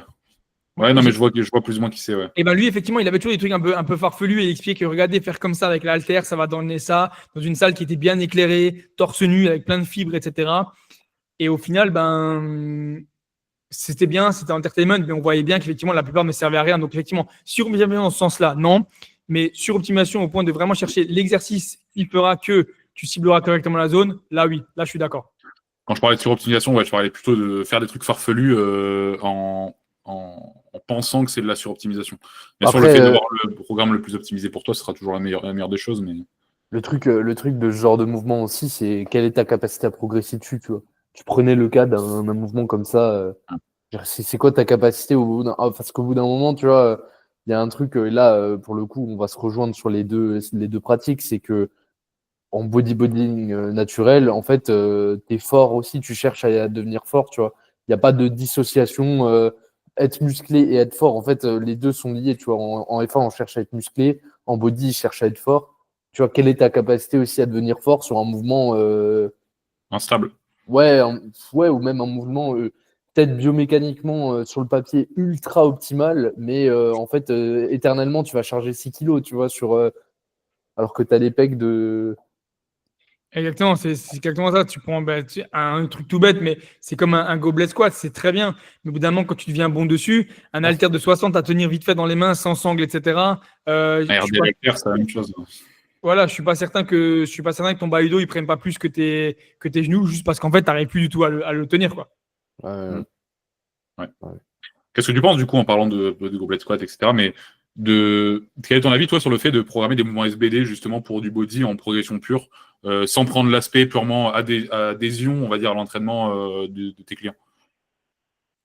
Là, on va parler du coup des exercices type un soulevé de terre, un bench et puis un. Bench deadlift, voilà. Sans forcément avoir une rep range qui est plus power. On est d'accord, on parle de rep range qui est. Exactement. Quand je te parle pas de variation, c'est-à-dire pas de RDL, etc. Vraiment un deadlift tradi ou un sumo ou un squat ou un bench. Est-ce que tu vas le programmer si l'athlète, il y a pas de il te le demande pas, c'est pas dans le sens lui il aimerait faire du squat et bon tu te dis bon allez hop je lui donne un squat.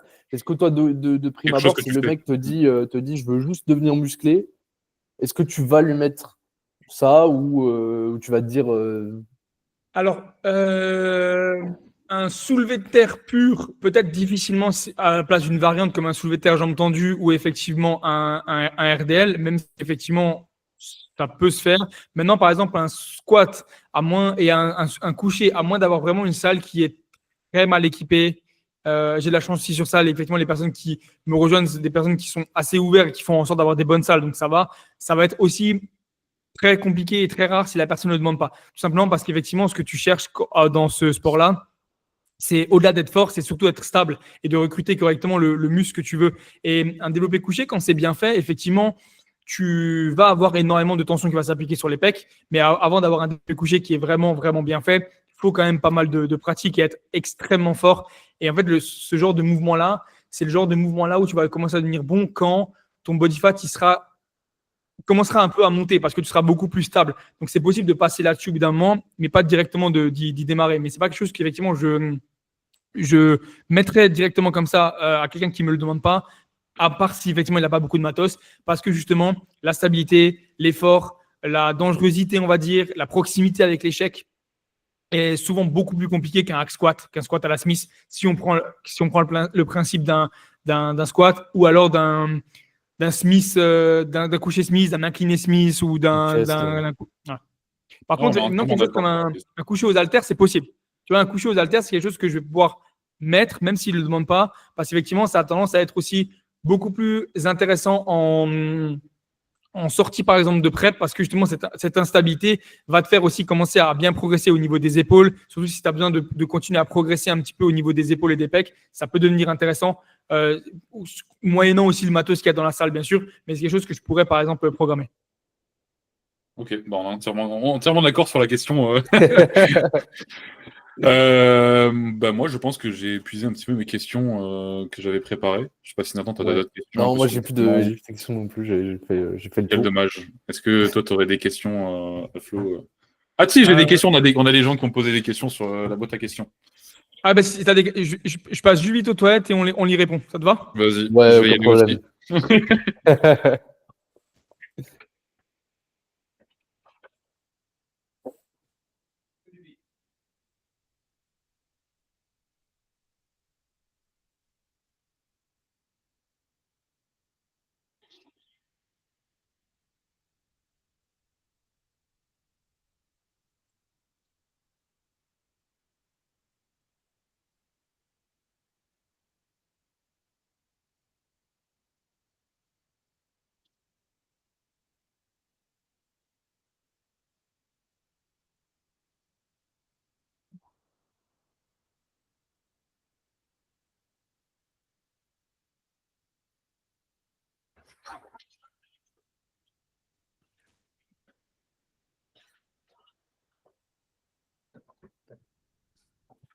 Ah, il va falloir que tu fasses un petit cut, mon loulou.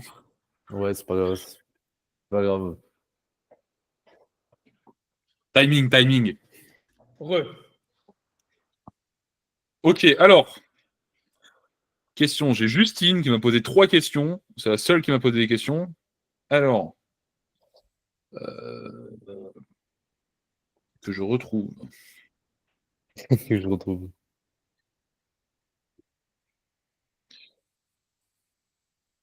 C'était pas sur ce compte-là. Super. C'était sur l'autre.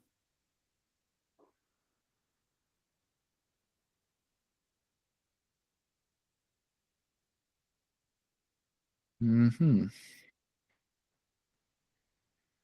Ah. Alors, du coup, Justine qui a posé 3 questions. La première qui était, y a-t-il une évolution de ta mentalité en tant qu'athlète de la première à ta dernière comp? Oui, je pense qu'il y a toujours la mentalité évolue toujours parce que tu gagnes en expérience et puis tu commences à te faire un peu voir quelles sont les compétitions qui sont bien, où tu es bien traité, etc. Maintenant, la mentalité dans le sens où c'est quelque chose qui plaît, ça n'a fait que évoluer. Donc, je pense qu'il y a toujours je pense qu'il y a bien sûr, il y a toujours la mentalité qui évolue parce qu'au final, c'est de l'expérience en plus. Et à partir du moment où tu vois et fais quelque chose de nouveau, tu as forcément la mentalité qui évolue. Ok. Deuxième question, c'était, bon, même si tu as dit que tu n'avais pas forcément géré de prep encore pour une femme, c'était, y a-t-il des différences dans la prépa pour une compétition, du coup, entre hommes et femmes, même si tu connais peut-être théoriquement directement la Bien sûr. réponse. Alors, il y aura toujours un peu, effectivement, une différence déjà dans le point de vue où tu commenceras beaucoup plus en avance parce qu'une femme, génétiquement, elle aura moins de facilité à être très sèche tant qu'un homme parce que c'est un peu dans la nature et c'est comme ça. Et aussi, tu auras peut-être tendance à avoir plus souvent des refeeds et remettre des calories parce que justement, ça a souvent tendance aussi à être plus compliqué de descendre des paliers, remonter pour gérer les hormones, etc.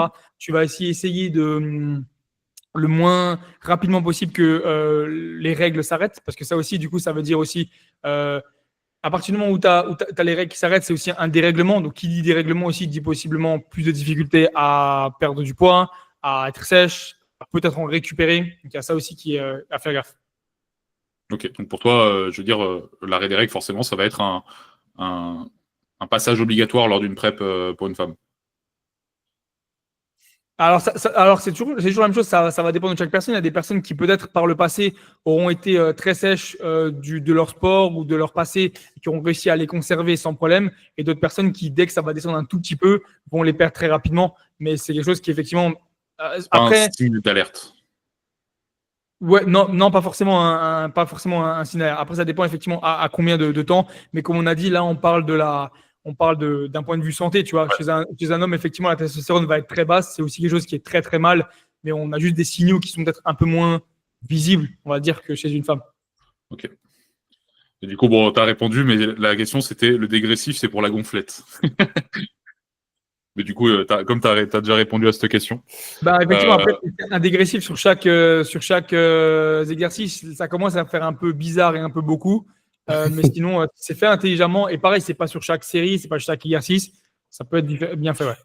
J'ai une question qui me vient là, vu qu'on parle de drop set. Est-ce que tu traques les drop sets ou tu demandes à ton athlète de traquer sa série, on va dire, initiale, et après le drop set, entre guillemets, il cherche juste à aller à l'échec, peu importe la progression qu'il va y avoir dessus. Non, tu peux traquer également le drop set parce que ce qui est intéressant sur un drop set, c'est de se dire, OK, bon, tu as ta base, on va prendre l'exercice un triceps, un exercice en triceps. On va dire, OK, le set de base, il est entre 8 et 12. Ouais. Du coup, ton premier drop set, je veux que tu sois entre 6 et 8 ou 6 et 10. Donc, du coup, tu mets un poids pour être là et tu peux chercher à cette fourchette-là. Donc, du coup, te rapprocher progressivement de ton set de base qui évolue. Et pareil, le deuxième, je veux que tu sois entre 6 et 10. Donc, en fait, tu peux traquer et tu dois, on va dire, traquer ton drop set sur cette façon-là. Ok, intéressant. Ok. Bah, écoute, Et du coup, pareil, juste comment tu traques, on en discutait aussi avec Nathan, justement, le rest pause, est-ce que tu comptes toutes les répétitions ou tu scindes un peu? Je sais que Rémi, par exemple, Gallois, il compte ses rest pauses en mode 6 plus 3, 6 plus. Tu vois, est-ce que toi, tu vas traquer, genre, au lieu de 6 plus 3, ça va être 9, peu importe? Ou est-ce que tu vas te dire, bon, il y a série avant respose et série après respose, après deuxième respose, etc. Alors, j'ai pas forcément le plus. Moi, ce que j'essaie de faire généralement sur mes séries, c'est de faire le moins de respose possible. Donc, à partir de ce moment-là, je me dis, OK, ben, sur certains exercices, je vais en avoir 0, d'autres, je vais en avoir par exemple que 1 et 2. Et généralement, je me limite à ça. Si vraiment il y a un moment où je suis allé plus loin, où j'ai été poussé un peu et que j'ai fait peut-être 3 resposes, alors là, je vais mettre le plus. Mais généralement, j'évite en fait au maximum d'avoir des resposes. Et même un respose, c'est vraiment voilà, remonter, s'arrêter, reprendre sa respiration quasiment sur 5 bonnes respirations de quasiment 5 secondes, limite perdre un peu l'attention. Et ça c'est pas vraiment du coup, quand je dis des respos, c'est même pas des respos que je fais en fait. C'est juste, je me remets dedans, je reprends un peu mon air et je repars. Donc, c'est l'histoire de 1 seconde. Donc, en fait, c'est micro arrêt, quoi. Ok, d'accord, ça marche. Ok. Bah, je pense qu'on a fait le tour des questions. Je sais pas si Flo, toi, tu avais des questions ou des choses.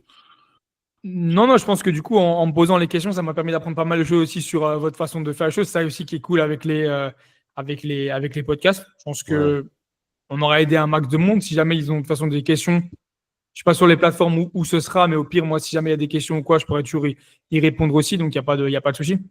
Bah, de Ok. toute manière, ça sera posté sur YouTube, Spotify. Nous, en description, on mettra de toute manière, on redirigera vers Instagram. Ta chaîne YouTube, tu es encore actif dessus ou... Oui, la chaîne YouTube, c'est principalement pour l'instant des podcasts et la dernière vidéo date un petit Ouais. peu. Je vais m'y remettre aussi, mais la dernière vidéo date un peu, mais c'est plus, on va dire, pour l'instant, le podcast qui est sur YouTube. Et après, le plus actif, effectivement, c'est clairement sur Instagram. C'est là que je poste le plus. Ça marche, mais on renverra vers tout ça. Et puis voilà, merci encore à toi d'être venu, Et d'être merci à intervenu. vous, surtout pour l'invite. C'était hyper N'hésite pas intéressant. à faire ta propre pub hein, si tu as envie. Exactement, ouais. N'hésite pas. Je sais Non, pas mais s'il y écoute, aura beaucoup de bodybuilders, mais on sait jamais s'il y a des gens qui sont intéressés par une transition force athlétique, bodybuilding, c'est le moment. non, bah, comme j'ai pu dire, déjà, effectivement, merci pour l'invitation et pour le podcast. C'était un plaisir. Et c'est toujours un plaisir d'avoir pu échanger. Je ne sais pas s'il y a des personnes qui se sont reconnues ou qui voient l'intérêt d'être aidées dans le domaine, que ce soit du coup dans le bodybuilding, qui en font déjà, qui en font pas encore. Voilà, n'hésitez pas, j'ai envie de dire, à me contacter si jamais. On prendra le temps d'en discuter. C'est toujours un plaisir d'aider les personnes qui sont prêtes à s'investir vraiment et avec passion. Donc voilà, pas besoin de faire, je pense, beaucoup plus de pub. Il y a tout après en description ou sur les réseaux, donc ça devrait le faire. Nickel. Ok. Écoutez, je fais un l'outro. Ouais, Merci à tous d'avoir écouté ce 39e épisode du podcast Kiritsu. Encore une fois, si vous êtes intéressé par un coaching en force athlétique, en street lifting, n'hésitez pas à nous contacter directement du coup sur Instagram, par mail ou directement sur le site internet. Si jamais vous êtes intéressé par un coaching en bodybuilding de qualité, contactez Flo directement via les liens en bio. Et puis voilà, je vous dis à tous une bonne journée. Ouais, bisous. Merci.